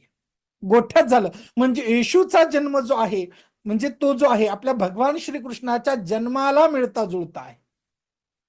मग गोठ्यात का केलं? तर अनेक वाईट शक्तींचं भगवान श्रीकृष्णावरती म्हणजे जाळं होतं, वारं होतं, आणि त्यांच्यापासून संरक्षण व्हावं म्हणून भगवान श्रीकृष्णाला गोठ्यात ठेवलं होतं. म्हणजे जेव्हा जेव्हा आपल्या कुळावरती, कुटुंबावरती, मुलांवरती जेव्हा जेव्हा करणी, बाधा, क्रिया इत्यादी नकारात्मक गोष्टी जेव्हा घडतात, तेव्हा गाईच्या शेणाने अंघोळ घाला, गोमूत्राने अंघोळ घाला, किंबहुना माझ्या प्रिय विद्यार्थी मित्रांनो, गाईच्या गोठ्यामध्ये त्या बाळाला खेळू देत, गाईच्या सहवासामध्ये, सानिध्यामध्ये राहू देत, म्हणजे त्याचे सर्व दोष निघून जायला मदत होते. गर्ग एवच. वासुदेवो निरुद्धश्य. वासुदेव ऋषी हे आपल्या वास्तुशास्त्राचे प्रवर्तक आहेत. अनिरुद्ध. अनिरुद्ध म्हणजे भगवान श्रीकृष्णाचा मुलगा जो पूर्वजन्मीचा कामदेव होता, म्हणजे कामदेव म्हणजेच अनिरुद्ध ऋषी आहेत, लक्षात ठेवा. म्हणजे वास्तुशास्त्रामध्ये कामशिल्पाचा देखील, कामशास्त्राचा देखील विस्तृत विवेचन केलं गेलेलं आहे. कामशास्त्राशिवाय वास्तुशास्त्र परिपूर्ण होऊच शकत नाही. मग अनिरुद्धश्य गर्ग वासुदेव निरुद्धश्य तथा शुक्र बृहस्पती. असुरांचे आचार्य शुक्राचार्य हे देखील आपल्या वास्तुशास्त्राचे आचार्य आहेत. आणि बृहस्पती, देवतेंचे आचार्य बृहस्पती हे देखील आपल्या वास्तुशास्त्राचे प्रवर्तक आहेत.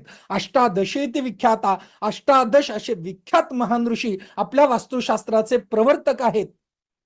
वास्तुशास्त्र उपदेशका. हे उपदेशक आहेत. मित्रांनो, एवढे महान ऋषी असताना सांगतायत काय? हो हो हो हो, किती भाग्य, एवढी नम्रता आपल्यामध्ये असली पाहिजे. संक्षेपेणोपदिष्टंच.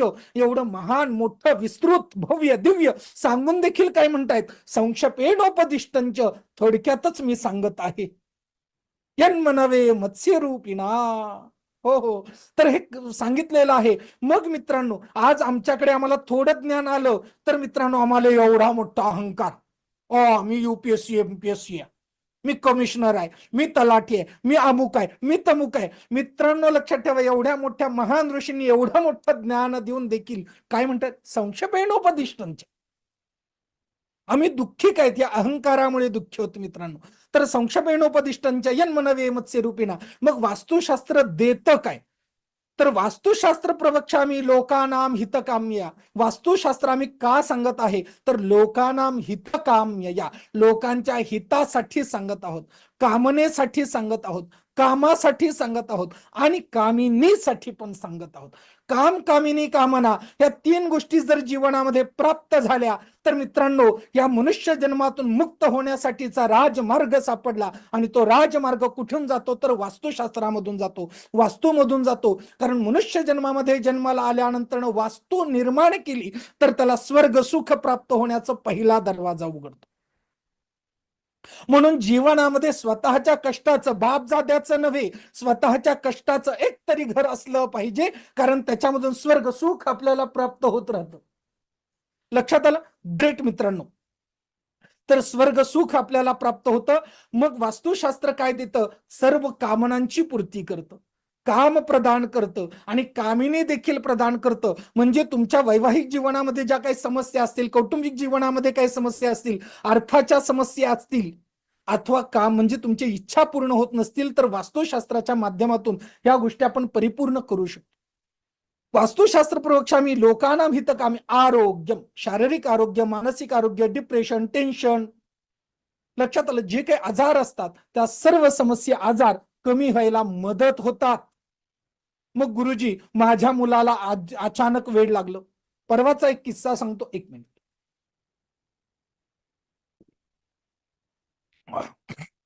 तर मित्रांनो, तर आरोग्य लक्षात घ्या. परवा एका व्यक्तीचा मला फोन आला, गुरुजी माझा मुलगा एवढा छान होता, एवढा सुंदर होता, पण गुरुजी त्याचा ऍक्सिडेंट झाला, ब्रेन हेमरेज झालं आणि त्याला नंतर अविस्मरणीय झालं, सगळं विस्मरण झालं, काहीच लक्षात नाही. हे कशामुळे होतं तर हे वास्तुशास्त्रामुळे होतं. म्हणजे तुमचे शारीरिक आरोग्य आणि मानसिक आरोग्य हे देखील आपल्याला वास्तुशास्त्र प्रदान करतं. आरोग्य पुत्र लाभंच, पुत्र म्हणजे गुरुजी पुत्री नाही का तुमचं वास्तुशास्त्र हे करतं का, भेदाभेद करतं का? मित्रांनो, अष्टपुत्र सौभाग्यवती भव जेव्हा म्हटलं जातं तेव्हा त्याच्यामध्ये पुत्री इन्क्लूड असते.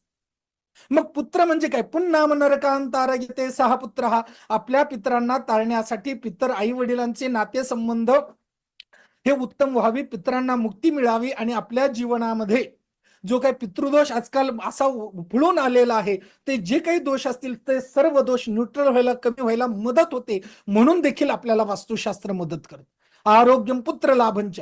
मित्रांनो, याच्या आधीच्या मोफत वर्गामध्ये या विषयावरती मी जवळजवळ 1 तास बोललेलो, पण आत्ता वेळेची मर्यादा असल्यामुळे आपण थोडंसं संक्षेपामध्ये घेत आहोत. तुम्हाला बाकीचे मोफत वर्ग ऐकायला मिळणार आहेत पेड वर्गामध्ये आल्यानंतर. आरोग्यम पुत्र लाभंच धन धान्य लभेन नरहा. धन म्हणजे काय गुरुजी? आम्हाला माहितीच नाही. किती टक्के हिंदूंना माहिती आहे धन म्हणजे काय, धान्य म्हणजे काय? तुम्हाला धन धान्य भरभरून लाभू दे. अरे धन आणि धान्य हे मूलतः 2 शब्द असतील तर अर्थ पण वेगळा असेल, पण माहिती कुणाला? अरे आम्हाला आमच्या भाषेचा अभ्यास नाही, तिथं काय सांगू गुरुजी तुम्हाला? तर अश्वदाये गोदाये धनदाये महाधने, गाडी, हत्ती, लक्षात घ्या, गाडी, बंगला, शेत, प्रॉपर्टी किंवा आजूबाजूला चांगली लोक असणं हे देखील आपलं धन आहे.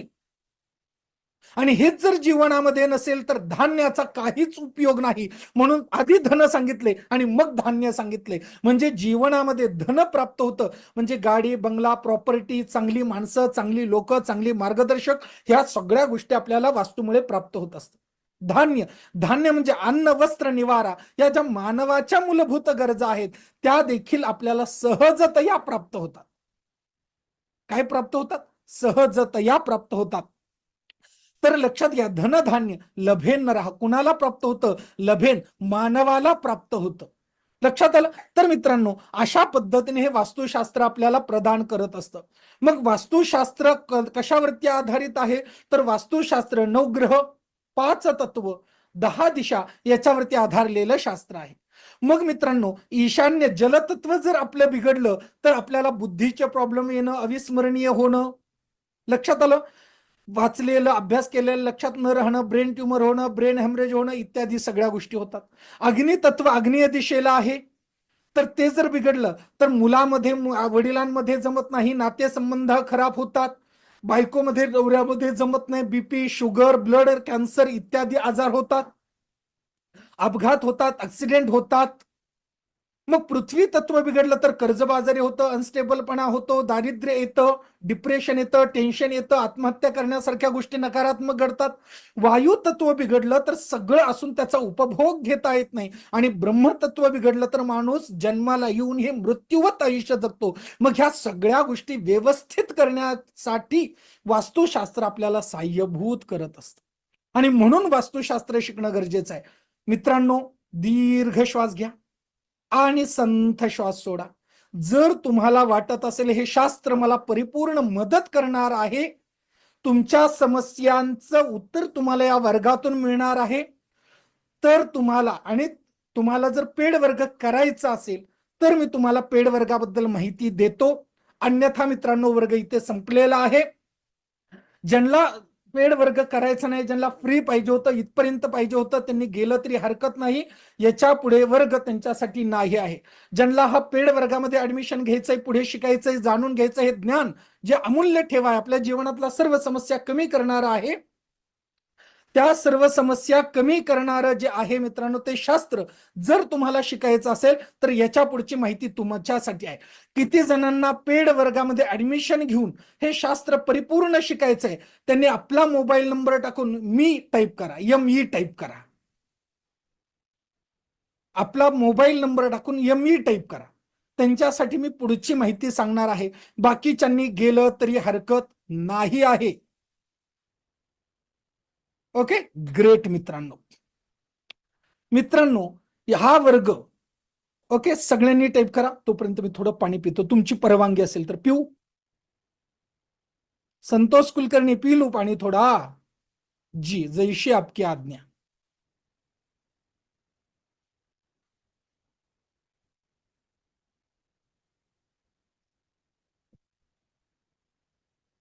मित्रांनो एकच लक्षात ठेवा, आयुष्याला जर तुम्ही कारण सांगितली तर उद्या तुम्हाला आयुष्य कारण सांगणार आहे. दैव दत्तेषु यद भार्या दर्व दत्तेषु यद धनम दैव दत्तेषु यद विद्या अग्रे धावती धावती असं आपल्याला ग्रंथकारांनी सांगितलेलं आहे. दैवदत्तेषु यद भार्या, आपली जी भार्या असते, भार्येला जो नवरा असतो हे दैवदत्ताने प्राप्त होत असतो, म्हणजे पूर्व भाग्याने प्राप्त होत असतो. दैवदत्तेषु यद भार्या दैवदत्तेषु यद धनम, धन जे असतं हे पूर्व भाग्याने प्राप्त होत असतं. आणि दैवदत्तेषु यद विद्या, जी विद्या असते ती देखील पूर्व भाग्यानेच प्राप्त होत असते. आणि मित्रांनो आलेलं भाग्य ते जर पकडलं नाही, ते जर घेतलं नाही तर आयुष्य परत रडत राहण्याशिवाय गत्यंतर असत नाही. मित्रांनो आपली जी ऍड तुम्ही बघितली ही 3 लाख लोकांना दिसली. 3 लाख लोकांमधून 3000 लोक व्हॉट्सअप ग्रुपला आले आणि 3000 लोकांमधले फक्त आत्ता वर्गामध्ये 355च भाग्यवान आहेत. आणि त्या 355 भाग्यवंतांमध्ये ज्यांचं खरोखर भाग्योदय व्हायला वेळ आलेली आहे तेच पुढे वर्गाला ऍडमिशन घेणार आहेत.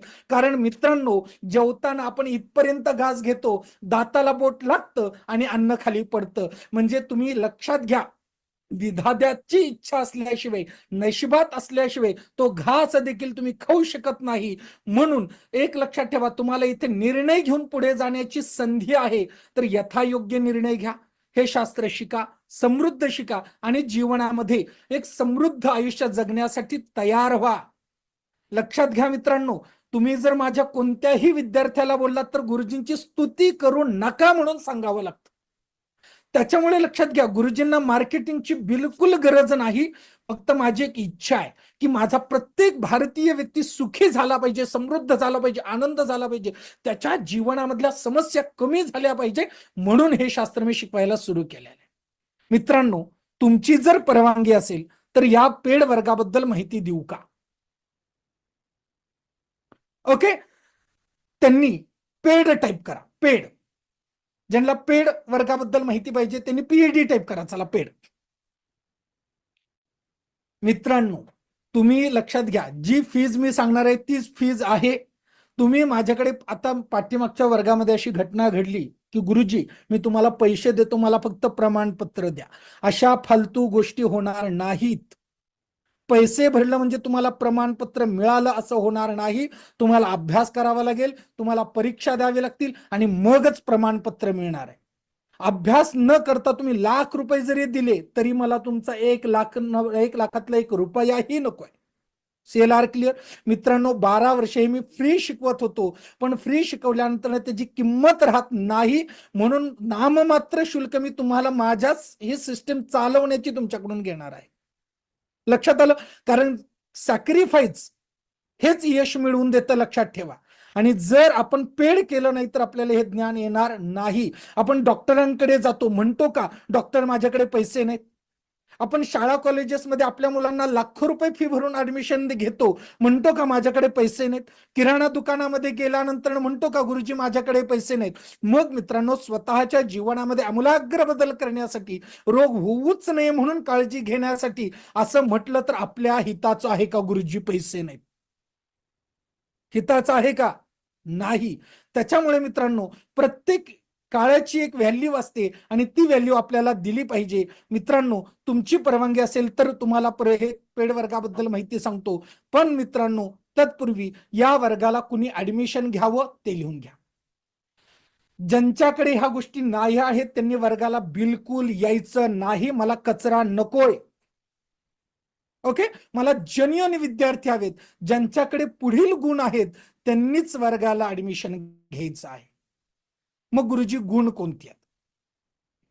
लक्षात घ्या, ज्यांच्याकडे प्रामाणिकपणा आहे, ज्यांच्याकडे नम्रता आहे, ज्यांना कष्ट करण्याची तयार आहे आणि ज्ञान घेण्याची वृत्ती आहे, अशांनीच या वर्गाला ऍडमिशन घ्यायचं आहे.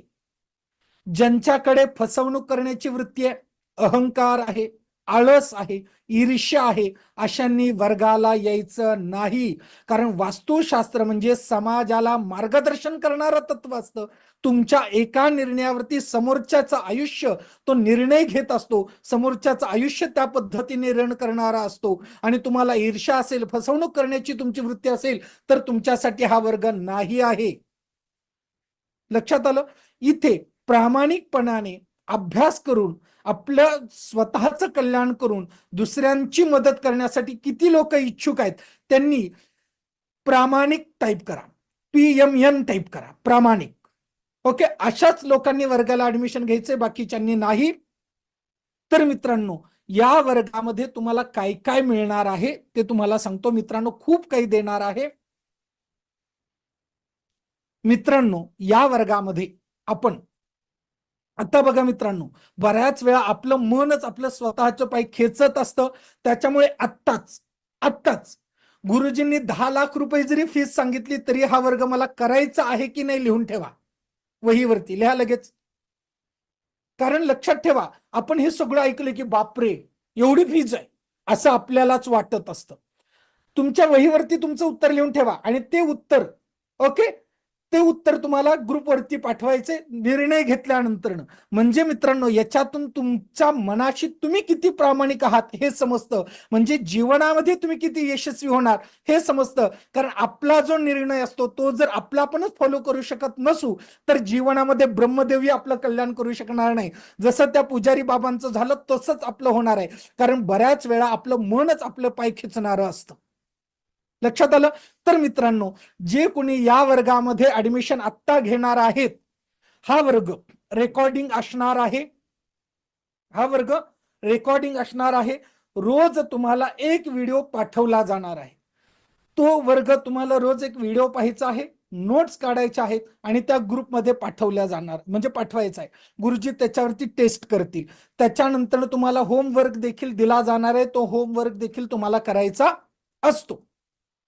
अशा पद्धतीने हा वर्ग आपला चालणार आहे. रोज एक व्हिडिओ तुम्हाला येईल. 9:30 ना? तर मित्रांनो, 8:30 ते 9:30 हा वर्ग आपला रोज होणार आहे. मग जी लिंक येईल त्या लिंक वरती तुम्ही सगळ्यांनी जायचं आहे, इनरोल करायचंय. आणि तिथे जसं आता तुम्हाला सगळं रजिस्ट्रेशन करावं लागलं तसं नाही. नुसतं क्लिक वरती केलं की गुरुजींचा व्हिडिओ प्ले होईल, चालू होईल. तो वर्ग तुम्ही बघायचा आहे. तो वर्ग करत असताना कदाचित गुरुजी पण तिथे असतील, तुमचं ऑब्झर्वेशन करतील. कारण मी परिक्रमेमध्ये असलो तरी तिथे येऊन तुमचा अभ्यास कसा चालू आहे पाहू शकतो. आणि त्याच्यावरती माझ्या आधिपत्याखाली तयार झालेले एक्सपर्ट विद्यार्थी देखील तुमच्या शंकांचं उत्तर देण्यासाठी मी ठेवलेले असणार आहेत. कारण मला कचरा तयार करायचा नाही. रेकॉर्डिंग दिलं की मला माहिती आहे तुम्ही पाहणार नाहीत. म्हणून रोज नित्यनेमाने 8:30 वाजता एकत्र येऊन आपण अभ्यास करायचा आहे. अशा पद्धतीने वर्ग असणार आहे. हो, रेकॉर्ड असणार आहे, पण तिथे गुरुजी तुम्हाला अपडेट करणार आहेत, तुमच्या संपर्कात असणार आहेत. कारण मी अनेक असे कोर्स घेतलेले आहेत ते पुढे पाहिले गेले नाहीत. लक्षात आलं? म्हणून पण रेकॉर्डिंग वर्ग तुम्ही आता ऐकला. जेव्हा मी 3.5-4 महिन्यानंतर परिक्रमेवरून येणार आहे तेव्हा याच विद्यार्थ्यांना लाईव्ह वर्ग देखील असणार आहे. रेकॉर्डिंगचा ऍक्सेस किती दिवस असणार आहे मित्रांनो? जोपर्यंत मी तुमचा लाईव्ह वर्ग घेणार नाही तोपर्यंत तुमच्याकडे रेकॉर्डिंग ऍक्सेस असणार आहे. लक्षात आलं? रेकॉर्डिंग तुम्हाला जमणारच आहे. आपल्या ऑफिसमध्ये सर्वतोपरी तुम्हाला सहकार्य करण्यासाठी मदत होणार आहे. या वर्गामध्ये तुम्हाला काय काय देणार आहे लिहून घ्या. चला, या वर्गामध्ये तुम्हाला जगाचं वास्तुशास्त्र शिकवलं जाणार आहे, ज्याची फीज 24,999 आहे. आता जर तुम्ही ऍडमिशन घेतलं तर हे टोटली तुम्हाला गिफ्ट मिळणार आहे. फीज लिहून घ्या सगळ्यांनी. त्याच्यानंतर देशाचं वास्तुशास्त्र, ज्याचे माझे स्वतंत्र कोर्सेस असतात ते देखील तुम्हाला फ्री ऑफ कॉस्ट दिलं जाणार आहे. लक्षात आलं? ज्याचे माझे स्वतंत्र कोर्सेस आहेत, जगाच्या वास्तुशास्त्राचे 9,999 रुपये फीज आहे, ते देखील तुम्हाला फ्री ऑफ कॉस्ट दिलं जाणार आहे. गावाचं वास्तुशास्त्र ज्याची फीज 9,999 आहे, ते देखील तुम्हाला टोटली मोफत दिलं जाणार आहे. याच्यानंतर कंपनी, कारखाना इत्यादीचं वास्तुशास्त्राचे माझे स्वतंत्र कोर्सेस आहेत आणि त्याची फीज देखील 9,999 आहे. हे देखील तुम्हाला totally free of cost gift म्हणून दिलं जाणार आहे. ऑफिसचं वास्तुशास्त्र तर याची फीज माझी जी आहे 9,999 आहे स्वतंत्र वर्गाची. ही देखील टोटली तुम्हाला गिफ्ट म्हणून दिलं जाणार आहे. नंतर मित्रांनो, प्राचीन भारतीय वास्तू कृषी दर्शन नावाचं जे माझं संशोधन आहे, त्याची फीज 14,999 आहे. ते देखील तुम्हाला या वर्गासोबत फ्री ऑफ कॉस्ट दिलं जाणार आहे. दवाखान्याचं वास्तुशास्त्र ज्याची फीज 9,999 आहे, ते देखील totally free of cost gift म्हणून दिलं जाणार आहे. बास की अजून पाहिजे गिफ्ट? ओके, चला मित्रांनो, आता घराचा वास्तू नकाशा, आपल्या स्वतःच्या घराचा वास्तू नकाशाचा अभ्यास हा कसा करायचा, गुरुजी त्याच्यावरती तुम्हाला मार्गदर्शन करण्यासाठी सक्षम करतील. गरज पडली तर गुरुजी मार्गदर्शन करतील. तर त्याची फीज आपली जी आहे ही 25,000 रुपये आहे आणि ही देखील तुम्हाला फ्री ऑफ कॉस्ट दिली जाणार आहे. याच्यानंतर एकूण आपल्या वास्तुवर्ग, आता लक्षात घ्या, आपला जो मुख्य वास्तुवर्ग आहे त्याची फीज आहे 25,000 रुपये. मग एकूण किती होतात मित्रांनो? एकूण फीज होतात आणि वास्तू विजिट जो प्रत्यक्ष वर्ग पूर्ण झाल्यानंतर तुम्हाला प्रॅक्टिकल देखील दिली जाते, त्याची फीज देखील 25,000 रुपये आहे. वर्ग पूर्ण झाल्यानंतर तुम्हाला वास्तू विजिट प्रत्यक्ष पुण्यामध्ये बोलवून दिली जाते. तर मित्रांनो, याची एकूण फीज जी होते ती 1,50,000 रुपये मोठी होते. पण जर तुम्ही आत्ता ऍडमिशन घेतली तर याची फीज 25,000 रुपये आहे. पण मला विशेष ऑफर दिली जात आहे. किती जणांना पाहिजे? ग्रेट मित्रांनो, या वर्गामध्ये जर तुम्ही आत्ता पूर्ण फीज भरून ऍडमिशन घेतली किंवा आत्ता तुम्ही पैसे नसतील तर 2,500 रुपये भरून देखील तुम्ही काय करू शकता, आपली जागा निश्चित करू शकताय. लक्षात आलं? तर वन टाइम पेमेंट भरलं तर 14,999 रुपये आहे. एवढीच फीज तुम्हाला भरून वर्गात ऍडमिशन घ्यायचं आहे. लक्षात आलं मित्रांनो? तुम्हाला लिंक देखील आलेली आहे. पुढच्या 15 मिनिटात जे ऍडमिशन घेतील लिंक वरती क्लिक करून त्यांनाच या वर्गात म्हणजे एवढ्या फीजला येणार आहे. ओके, सो मित्रांनो, तुम्हाला 15 मिनिटासाठी ही ऑफर आहे. जर तुम्ही 2 हप्त्यामध्ये फीज भरली तर 16,999 आहे आणि 3 हप्त्यामध्ये भरली तर 21,000 रुपये आहे. पण मित्रांनो, तुम्हाला हा वर्ग रेकॉर्डिंग मिळणार असल्यामुळे तुम्ही वन टाइम भरली तर तुम्हाला 14,999. मग मित्रांनो, जर तुम्हाला तुमच्या जीवनातले प्रॉब्लेम सॉल्व्ह होतील असं जर वाटत असतील तरच तुम्ही हा वर्ग करायचे, अन्यथा नाही. पेमेंटची लिंक पाठवलेली आहे मित्रांनो. या लिंक वरती जाऊन पेमेंट करायचं आहे.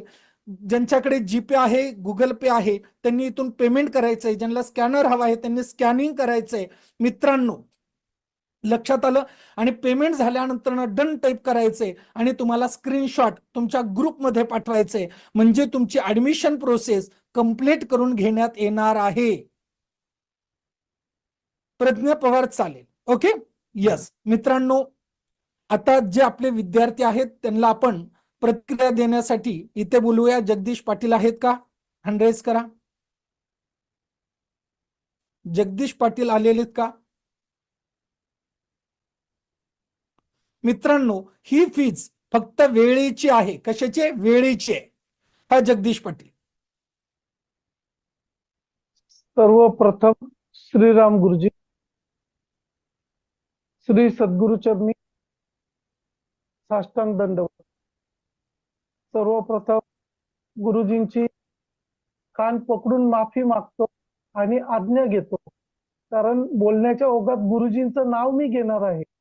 पण शास्त्र असं सांगतं की गुरुजींचं नाव घेताना कानाला हात लावून माफी मागितली पाहिजे, कारण आम्ही तेवढे ज्ञानवंत नाही आहोत. म्हणून सगळ्या माझ्या इथे आलेल्या क्लासमधल्या गुरुबंधू भगिनींना श्रीराम समर्थ. गुरुजी, आवाज येतोय व्यवस्थित? हा, येतोय बोला. पेमेंट झालं की डन तर टाईप करा मित्रांनो, बरं का.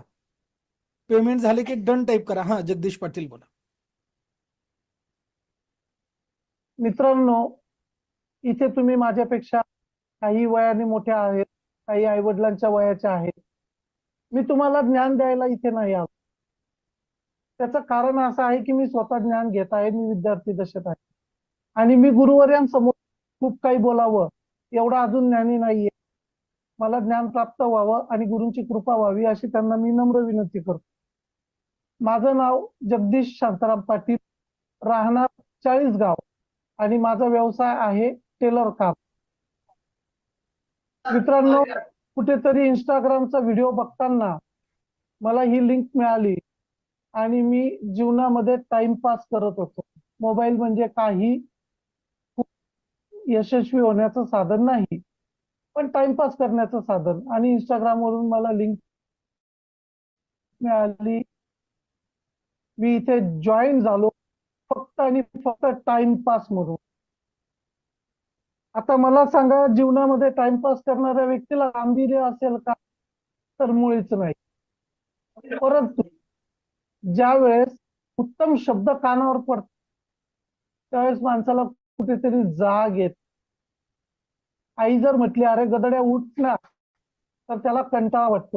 पण आई जर म्हटली माझे सोनूला बाळ उठतोस का, तुझ्यासाठी छान चहा केलाय, तर ते पटकन उठत. तसा मला मायेचा ओलावा मिळाला माझ्या गुरुजींचा आणि मी झोपेतून जागा झालो.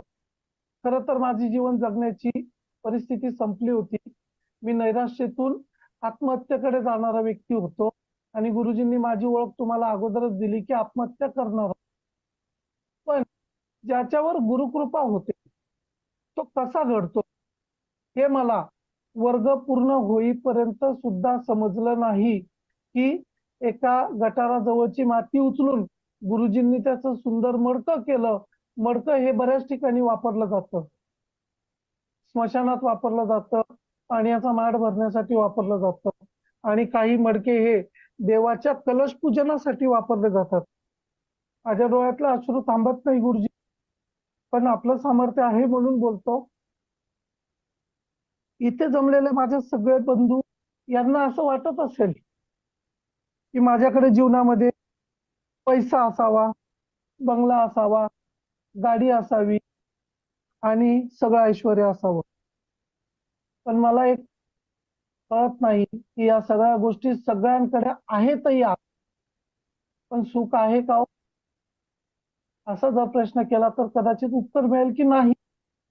सुख का नाहीये? कारण जीवन जगण्याचं सूत्रच मनुष्याला कळलं नाही. जीवन काय आहे हेच कळलं नाही आणि असा भरकटत गेलेला मनुष्य कुठेतरी युट्यूबला व्हिडिओ बघतो. जसं आज आपण वास्तू वर्गात आलो, एक अपेक्षा घेऊन आलो की इथे काय मिळेल, काय काय मिळेल आणि काय काय मिळतं आणि गुरुवर काय काय देतात हे मी शब्दात नाही सांगू शकत. मित्रांनो, ज्यावेळेस टाइमपास म्हणून व्हिडिओ बघत होतो आणि माझ्या कानावर माझ्या गुरु माऊलींचे शब्द पडले, माझ्या जीवनाचा उद्धार झाला. आता अनेक प्रसंग आहेत, काय काय सांगावं. तुम्हाला टास्क दिला गेला की आपल्या सगळ्या दुश्मन आणि वाईट असणाऱ्या व्यक्तींसोबत कॉल करा. असाच माझ्या जीवनामध्ये प्रसंग घडला.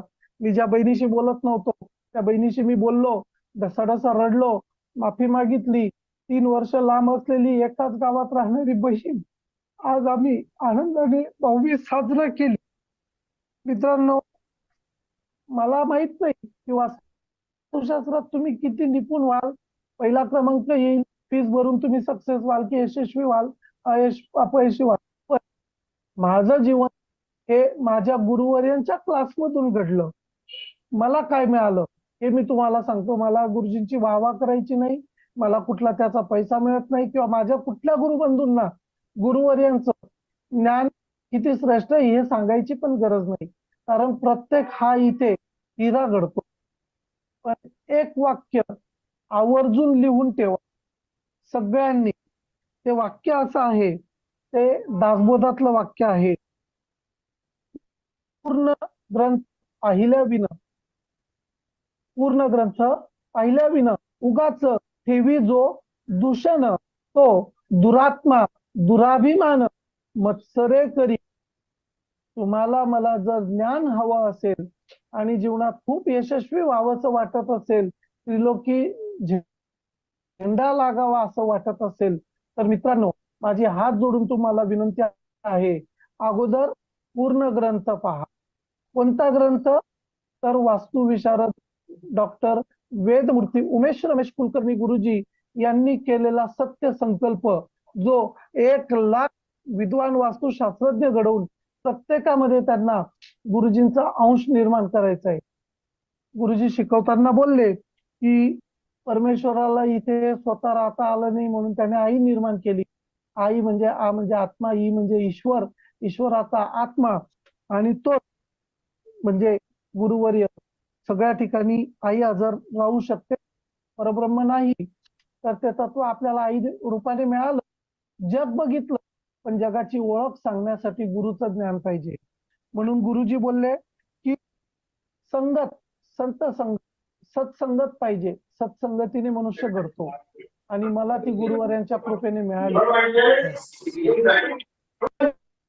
हा जगदीश पाटील. त्याच सोबत सत्संग म्हणण्यापेक्षा मी तर म्हणेल की संत संग. संत संघाने ज्ञान मिळते, आणि मला ते संत रूपाने माझे गुरुवर्य मला लाभले, आणि माझ्या आयुष्याची कायापालट झाली. मित्रांनो, घर, गाडी, पैसा, बंगला सगळं मिळतं, परंतु कसं राहावं आणि सुख कसं प्राप्त करून घ्यावं, यासाठी जीवनामध्ये काही सूत्रांची आवश्यकता असते. आणि ते सूत्र म्हणजे वास्तुशास्त्र गुरुजी आपल्याला तंतोतंत शिकवतात. वास्तुशास्त्राचं ज्ञान मी देऊ शकत नाही, कारण मी Okay. शिकतोय. Yes, Jagdish Patil, great. तुमच्या भावना सगळ्यांना समजलेले. जोरदार टाळ्या जगदीश पाटलांना वाजवा. Okay, great. काही चुकलं असेल तर क्षमा असावी गुरु. यस, आपल्या उज्ज्वलाताई आलेल्या आहेत. हा, उज्ज्वलाताई. गुरुवर्य वंदन. खूप दिवसांनी पाहते श्रीराम समर्थ. मन भरून आलं, खूप बरं वाटतंय. नर्मदा परिक्रमेला जाणार आहात, तर पुण्याला नाही येऊ शकत, पण इथूनच चरण वंदन करते. श्रीराम. श्रीराम समर्थ. छोटा बाबू उठला होता म्हणून मध्ये मध्ये पळत होते बंद करून, Okay. सॉरी. हा, तर मंडळी, खूप भाग्यवान आहात आपण सगळेजण, कारण जेव्हा गुरुंच्या आशीर्वचनांची शृंखला ह्याचा कुठेतरी मिलाप होतो, आणि ते जुळून आले की असे गुरुवर्य ज्यांच्या पुढे आपण आता बसलेलो आहोत, ते भाग्य आपल्याला लाभतं. आणि आपण खरोखरच सगळेजण भाग्यवान आहोत की गुरूंचा महिमा वर्णनासाठी शब्द नाहीयेत. मगाशी पाटीलने सांगितलं त्याप्रमाणे बंधू खरोखरच आहे, परंतु जे सत्य आहे ते सत्य आहे, ते सत्य लपत नाही. त्याच्यामुळे गुरुवर्य जे आहेत ते साक्षात ब्रह्मांड आहेत, आणि ब्रह्मांडातलं ज्ञान ब्रह्मांडी ते पिंडी धारण करण्यासाठी आपल्या रूपाने आपलं फलित भाग्योदय झाले असल्यामुळे आपण ह्या ब्रह्मांडामध्ये आलेलो आहोत. हे सगळं करत असताना तुमच्यासारखीच मी सुद्धा एक दिवस अशीच बसले होते. मला सुद्धा व्हॉट्सअपच्या ग्रुपवरती लिंक आली, आणि म्हटलं फ्री आहे तर बघूया काय आहे ते.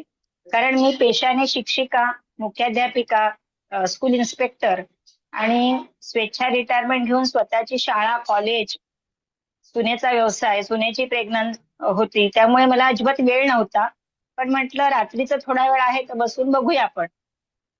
पण पहिल्या दिवशी मला जे अंगावरती रोमांच आले, त्या रोमांचाने मला दाखवून दिलं की हा जो मार्ग आता तुमच्या पुढ्यात आहे तो तुम्ही धारण करायचा आहे, स्मरण करायचं आहे, आणि तुम्ही स्वतःला काया वाचा मनाने तुमच्या बदल करायचा आहे. आणि ही स्फूर्ती जी आली गुरूंकडनं, ती आपण म्हणतो ना की अशी एक एनर्जी येते आपल्यामध्ये, आणि तशी एक एनर्जी आली. आणि 5 दिवस मस्तपैकी एन्जॉय केलं. पण 5 दिवसांमध्ये वास्तुशास्त्र मात्र कुठेच नाही सापडलं. फक्त होतं ते वेद, संस्कृती वगैरे.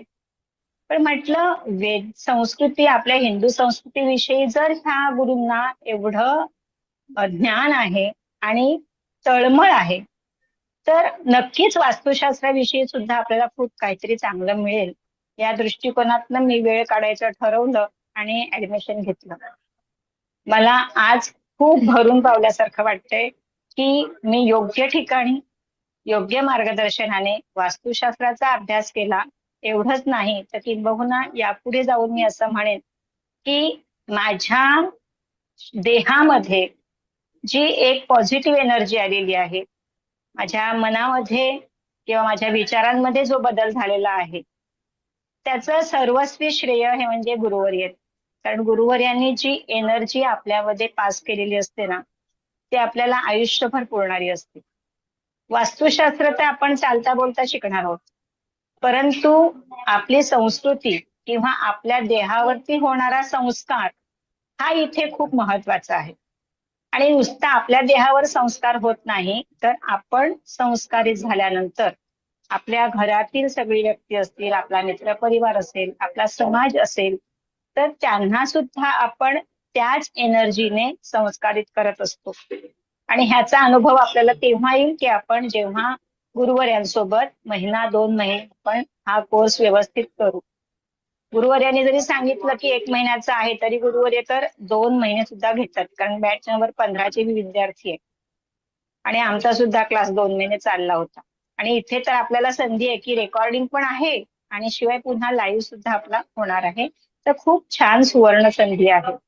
आणि मी आग्रहाने विनंती करेन सर्वांना की अवश्य हा कोर्स करा. कारण माझ्यासाठी फक्त वास्तू आणि शास्त्र हे 2 शब्द होते. मला अजिबात त्याच्यात काहीच इंटरेस्ट नव्हता. पण जेव्हा मी गुरुवर्यांसोबत राहिले आणि सगळ्या गुरुबंधू भगिनींचे अनुभव ऐकले किंवा आधीच्या बॅचच्या गुरुबंधू भगिनींचे अनुभव ऐकले, तेव्हा वाटलं की अगदी माझं बाबांच्या कृपेने माझं भाग्योदय झालेला आहे आणि खूप छान मला त्याचा अनुभव आला आणि आत्ताही मला येतोय. मी तर ठरवलं होतं की मी काही वास्तूच्या व्हिजिट वगैरे करणार नाही. पण ज्या दिवशी मी स्टेटसला ठेवलं की मला 500 पैकी 496 मार्क मिळून मी वर्गात पहिली आली आहे, तेव्हापासून मला एवढे फोन येत आहेत ना की मॅडम आमच्याकडे या, आमच्याकडे या.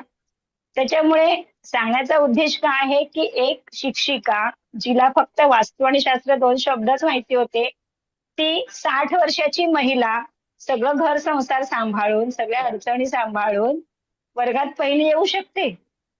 हा महिमा केवळ गुरुवर्य आपला आहे. आपण मला घडवलं. धन्यवाद गुरुवर्य. आणि मी तर म्हणेन की सगळ्यांनी असाच प्रयत्न करावा. गुरुजी सांगतील त्याप्रमाणे नम्रतेनं, प्रामाणिकपणे अभ्यास करावा, वेळच्या वेळी अभ्यास करावा, वेळच्या वेळी नोट्स काढाव्यात. पैशाची अजिबात चिंता करू नका, कारण बुमरॅंग होऊन तुम्हाला कितीतरी पटीने तो पैसा परत येणार आहे. बुमरॅंग होऊन कितीतरी पटीने आपल्याला समाधान मिळणार आहे आणि आपल्यातून चांगलं काम करणार आहे. तर नक्कीच गुरुवर्यांच्या या मिशन मध्ये आपण खारीचा वाटा उचलूया. धन्यवाद गुरुवर्य. धन्यवाद सर्व गुरुबंधू Yes. भगिनी. खूप छान.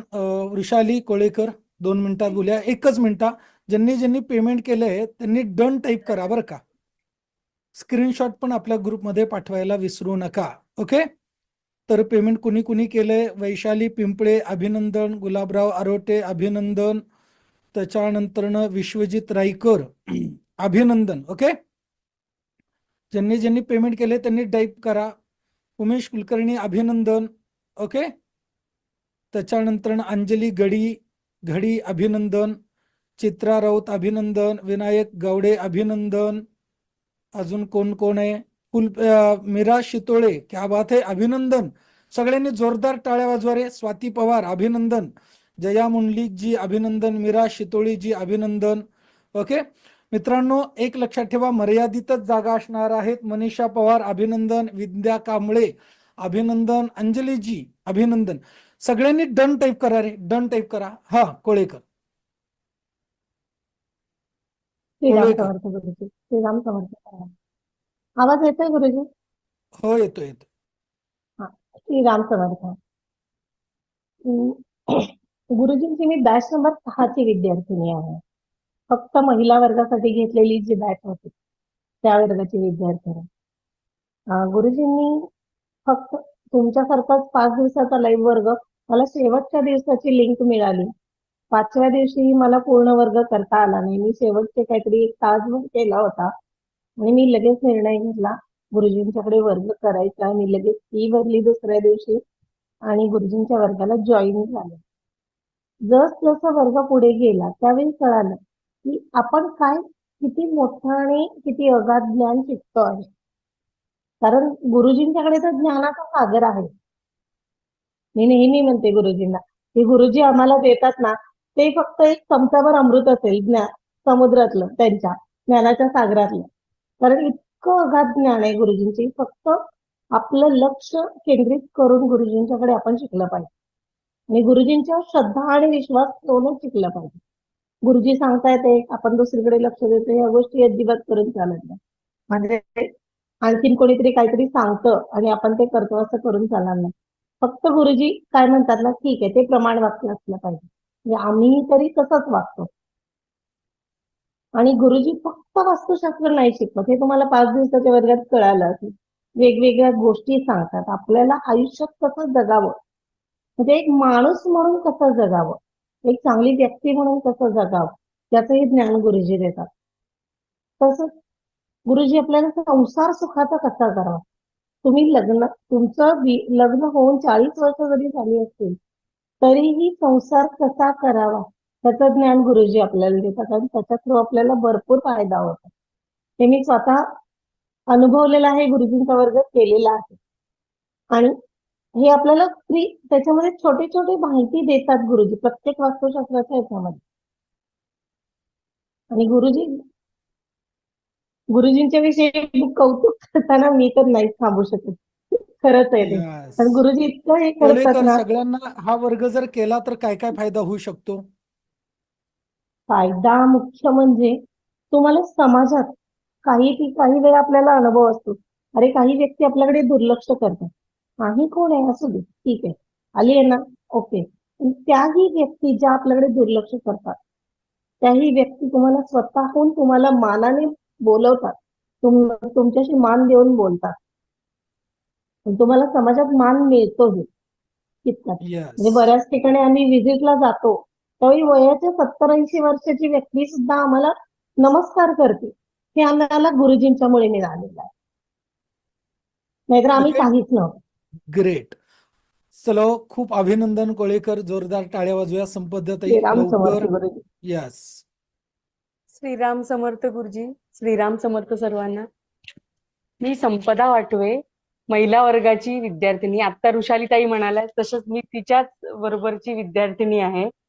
आणि गुरुजी आता कौतुक सगळ्यांनीच केलेलं आहे. गुरुजींचं कौतुक करेल तेवढं थोडं. आणि ऋषालीताई म्हणाल्या तशा हा वर्ग केल्यानंतर तुम्हाला फक्त वास्तुशास्त्र नाही तर इतरही खूप गोष्टी शिकायला मिळतात. समाजात कसं वागावं, परत इतरांकडून मान सन्मान मिळतो. म्हणजे हे सगळं जे आहे ते हे गुरुजींमुळे. कालच मी एकीकडे व्हिजिटला गेले होते, तिथे 70 वर्षाची एक वृद्ध महिला मला नमस्कार करून म्हणाली की अगं तू सांगितलेले उपाय करून आपल्या सुनेला दिवस गेले आणि काय, मला नमस्कार करायला मला कसं तरीच वाटायला लागलं. पण हा प्राऊड आम्हाला गुरुजींना लागून फील होतोय. आणि असा मान सन्मान मिळाला समाजात की एक म्हणजे इतकं चांगलं वाटतं. तसंच हा वर्ग करून आपण समाजात कसं वावरावं आणि विपरीत परिस्थितीमधून, जसे जगदीशजी म्हणाले की विपरीत परिस्थितीमधूनही त्यांनाही मार्ग मिळालेला आहे, तसाच प्रत्येकाला विपरीत परिस्थितीमधूनही मार्ग मिळतो. आणि नुसतं इथे वास्तुशास्त्र नाही, संसार सुखाचा कसा करावा, तसंच इथे जे ज्ञान जे मिळतं ते खूप अगाध मिळतं. फीजची तुम्ही चिंता करू नका. पण ज्या काही गोष्टी गुरुजी सांगतात त्या पहिल्या दिवशीपासून फॉलो करत चला आणि जे काही नोट्स वगैरे असतात ते आजचे आज असे नेहमी करत राहा आणि पुढे चला. आणि हे मला असं वाटतं की प्रत्येकाने हा वर्ग करून पुढे यावं आणि आपल्या घरासाठी तसंच समाजालाही आपण काहीतरी देणं लागतो म्हणून हा वर्ग करावा आणि प्रोफेशनलही म्हणून विचार करू शकता. यस, खूप छान. धन्यवाद. श्रीराम समर्थ. यस, शेवटची प्रतिक्रिया घेऊ आपण आपले कोळथळकर बंधूंची. ओके, तर मित्रांनो, ज्यांनी पेमेंट केलेलं आहे त्यांनी डन टाईप करा. ज्यांना आता शक्य नाहीये त्यांनी हे करा, याचा स्क्रीनशॉट करून उद्या केला तरी चालेल. ओके, हा, ओम प्रकाशजी माईक चालू करून बोला. माईक चालू करा. तुम्हाला अनम्यूट केले, येत नाहीये. तुमचं माईक चालू करा ना, तुम्हाला केलंय मी अनम्यूट असं येईल बघा. हा, बोला आता. गुरुजी श्रीराम समर्थ.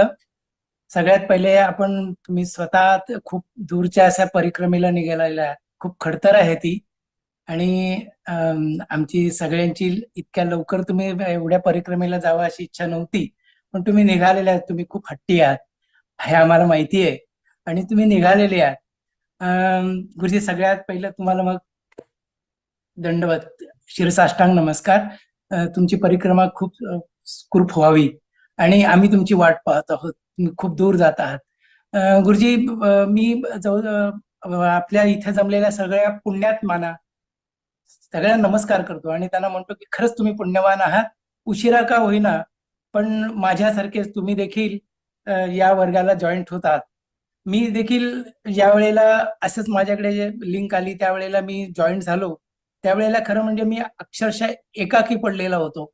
माझ्या व्यवसायामध्ये खूप चांगली मला प्रगती आहे, परंतु कुटुंबामध्ये मी एकटा पडलो होतो. आणि त्यावेळेला याच्या आधी देखील मी बऱ्याच वास्तुशास्त्रज्ञांकडून, वास्तुतज्ञांकडून मी माझ्या वास्तू व्हिजिट वगैरे करून घेतल्या होत्या.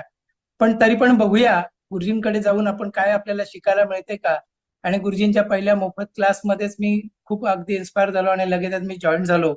जॉईन झाल्यानंतर मग मात्र असं झालं की व्हिजिट फी दिलेल्या लोकांकडून जे काय मला मिळालं नव्हतं त्याच्यापेक्षा कितीतरी पटीने ज्ञान मला गुरुजींच्या वर्गामध्ये आल्यानंतर मला मिळालं. अक्षरशः मी माझं स्वतःसाठी मी उत्तर शोधण्यासाठी इथं आलो होतो आणि गुरुजींनी मला कधी वास्तुशास्त्रज्ञ बनवून टाकले ते मला कळलं सुद्धा नाही.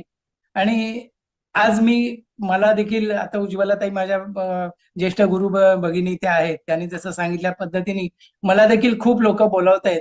पण गुरुजी, जोपर्यंत मी पूर्ण तज्ज्ञ होत नाही तोपर्यंत मी सगळ्यांना सांगितलेलं आहे की मी तोपर्यंत येणार नाही. गुरुजींची मला आज्ञा झालेली आहे, पण मला अजूनही वाटतंय की मी कुठेतरी अपुरा आहे.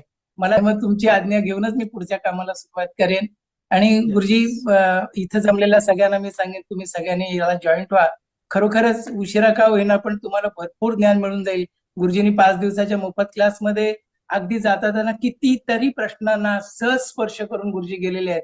गुरुजींकडे असलेलं ज्ञान हे एवढंच नाहीये, ते खूप आहे आणि वेगवेगळ्या क्षेत्रातलं आहे. गुरुजी द्यायला लागले की विषय बाजूला राहील पण भरपूर काही देऊन जातील. आता सुद्धा तेच झालंय.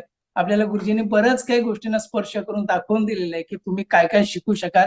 तुम्ही सगळे या वर्गाला जॉईंट व्हा आणि नक्कीच तुम्हाला खूप आनंद होईल. जसे आम्ही आता आहोत त्या पद्धतीने तुम्हाला आनंद होईल. गुरुजी श्रीराम समर्थ. यस, श्रीराम समर्थ. खूप छान. मित्रांनो, ही शेवटची संधी आहे. पुढे 3 महिने आपले वर्ग होणार नाही आहेत. ओके, तर अविनाश गवंडे लवकर सगळ्यांना एक मार्गदर्शन करून हे करूया. माईक चालू करा तुमचा. अविनाश गवंडे इंदोर मध्ये असतात. माईक चालू करा. हाच बोला. हा, चालू केलेला आहे सर. हो हो, बोला. हॅलो. हा, बोला. नमस्कार. आवाज येत नाही गवंडे. सो ग्रेट मित्र. नमस्कार, मी गवंडे, अविनाश आवाज नाही. रामकृष्ण गावंडे. नोकरीनिमित्त मी इंदूरला जॉब करतोय आता. आणि मी गुरुजींचा क्लास हा फेसबुकच्या लिंक वरून जॉईन केलेला आहे. याच्या अगोदर मी बरेच काही क्लास केलेले आहेत, गुरुजींचे नाही दुसऱ्यांचे. फेस रिडिंग पण केलेलं आहे मी. आणि गुरुजीचं मला का आवडलं वास्तुशास्त्र, का की गुरुजीची वाणी इतकी मधुर आणि नॉलेज इतकं अथांग आहे गुरुजींचं की गुरुजीचा मला. हॅलो. हा बोला बोला, आवाज येतोय. गुरुजींचं ज्ञान मला खूप आवडलेलं आहे. गुरुजी इतकं ज्ञान सांगतायत क्लासमध्ये, आजपर्यंत कोणतेच गुरुजी सांगू शकले नाहीत इतकं ज्ञान. आणि त्यांच्या ज्ञानामुळे मला बरंच काही मिळालं आहे. माझं प्रमोशन झालेलं आहे नोकरीमध्ये. मला 2 वर्षाचं प्रमोशन मिळालेलं आहे अधिक. नाही तर मी आता पुढच्या महिन्यात रिटायर होणार होतो. आणि माझं 60 वर्षाचं झालेलं आहे आता. 2 वर्ष वाढलेले आहेत गुरुजीच्या कृपा प्रसादामुळे माझे. आणि माझा एक गुरुकुल म्हणून क्लास होता कंपनीमध्ये, आणि त्या क्लासमध्ये मी पहिला आलेलो आहे नाळ झोन मध्ये, गुरुजीच्या कृपा आशीर्वादाने. म्हणून मी म्हणतो की सगळ्यांनी वास्तुशास्त्र करावं आणि गुरुजीच्या या मोफत क्लासमधून या संधीचं सुवर्ण संधी प्राप्त करावी. एवढेच शब्द बोलून मी माझं मनोगत व्यक्त करतो. ग्रेट मित्रांनो, एक लक्षात ठेवा, जर तुम्ही म्हणजे शिकायची मनापासून इच्छा आहे तर निर्णय तुमचा आहे, तुम्हाला जबरदस्ती नाही आहे. ओके, हे काही तुम्हाला रॉकेट सायन्स नाही, हे तुम्हाला येणार. लक्षात आलं? हे तुम्हाला सहजगत्या येणार. संस्कृत येण्याची गरज नाही. शुद्ध मराठीतून वर्ग होणार आहे, रेकॉर्डिंग वर्ग असणार आहे. तिथं मी तुम्हाला म्हणजे काही अडलं तर उत्तर देखील देणार आहे, नोट्स मिळणार आहेत. लक्षात आलं? आणि रोज संध्याकाळी 8:30 ते 9:30 आपण आपल्या ठिकाणी रोज निश्चित वेळ ठरवून वर्ग करायचा आहे. लक्षात आलं? आणि तुमच्याकडे लाईव्ह वर्ग होईपर्यंत रेकॉर्डिंग राहणार आहेत. ग्रुपमध्ये तुम्ही जर लिंक वरून पेमेंट केलं तर तुम्ही डायरेक्ट ग्रुपला जॉईन होणार आहात. तिथे तुम्हाला ऍडमिशन फॉर्म दिला जाईल. समजले सगळ्यांना? कोणाला काही प्रश्न आहेत? Okay, great. माया दळवी प्रश्न आहे, बोला. माईक चालू करा, माईक चालू करा, माईक चालू करा. तुम्हाला आलंय बघा, अनम्यूट आला असेल. नाही, माया दळवी माईक चालू करून बोला. संजय राजगुरू, हा माया बोला, माया दळवी बोला. आवाज येत नाही माया दळवी, बहुतेक मुहूर्त दिसत नाहीये. हा बोला. आवाज सर? हा सर? येतोय, बोला. हा बोला. नमस्कार गुरुजी. सर्वप्रथम खूप खूप धन्यवाद. तुम्ही खूप छान मार्गदर्शन करता. जशी मला पूर्वीच्या लोकांची जी चांगल्या रूढी आणि चांगले संस्कार होते, ती अपेक्षा बाळगते, इव्हन फॉलो करायला पण बघते. पण खरंच तुमच्या त्या मार्गदर्शनाखाली मला असं वाटतं मी ते आयुष्यात जगू शकेन. पण मी आता 2,500 रुपये भरून मी ऍडमिशन घेतलंय. पण माझ्या लेफ्ट कानाचं ऑपरेशन करायचंय गुरुजी. आणि जर इन पिरियड मध्ये मी जर का कुठे स्टेबल नाही राहू शकली तर तुम्ही रागवू नका, या मला समजून घ्या. कारण की तुम्ही जितके बोलता बिलता म्हणून मला भीती पण वाटते. कारण की मी ते चुकायला बघत नाही, आणि चुकलं तर मी माफी मागायला तयार असते. हा माझा स्वभाव आहे. त्याच्यामुळे इन ऍडव्हान्स मध्ये माफी पण मागून ठेवते, ताकी मिस्टेक नको व्हायला की मी सांगितलं नाही ना. डोंट वरी. गुरुजी कुणाला ओरडतात? एक लक्षात ठेवा, झोपेचं सोंग केलेल्याला, झोपलेल्याला नाही. लक्षात आता त्याला उठवता येतं. ओके, त्याच्यामुळे डोंट वरी, आपण निश्चित हे करूया. Okay, great. हर्षल माळी काही विचारायचंय? हर्षल माळी, हा. नमस्कार गुरुजी, श्रीराम समर्थ. श्रीराम. माझा प्रश्न असा होता गुरुजी की वास्तू म्हणजे जे काही आम्हाला कोचेस आहेत, मी तर त्यांना विचारूनच घेईल, पण तुमच्याशी बोलायची मला संधी मिळाली त्याबद्दल मी खूप आभारी आहे. मला असं विचारायचं की जेव्हा शिकताना जी दिशा सांगितली जाते, म्हणजे थोडक्यात मी कॉन्व्हेंट स्कूल मधून माझं शिक्षण झाल्यामुळे मला जी दिशा आहे, नॉर्थ, ईस्ट, वेस्ट, साऊथ. दीर्घ श्वास घ्यायचा. स्पेसिफिक प्रश्न विचारला तर उत्तर देता येईल, कारण बऱ्याच जणांना ऐकायचंय, बोलायचंय. दिशा ही जी डायरेक्शन सांगितली जाते, जशी तुम्ही जे मराठीत डायरेक्शन सांगत होते, ते इंग्लिश मध्ये पण सांगितले जाणार. तर मला म्हणजे माझ्या सोबत आणखी काही असतील ज्यांना जी थोडी डिटेक्ट व्हायला थोडा वेळ डोंट वरी. लागतो. हिंदी, मराठी, इंग्लिश मधून पण सांगितले जातील. East, south east, south west, west, north west, north, south, north east. Okay, English मधून पण सांगितल्या जातील. Don't worry. हो हो, धन्यवाद आणि गुरुजी. नाही बस म्हटलं तर मग हो ना.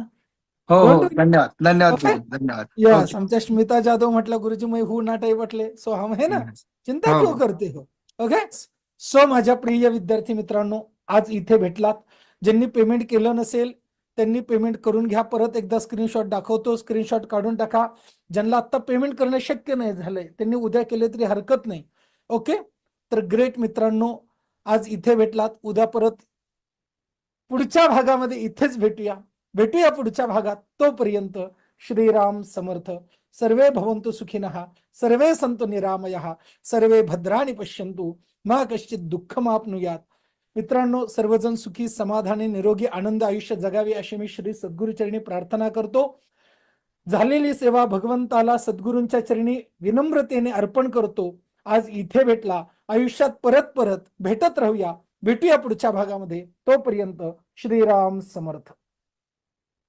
पेमेंट झालेला स्क्रीनशॉट ग्रुपमध्ये पाठवायला विसरू नका हा गिफ्टची लिंक पाठवली ती चेक करून घ्या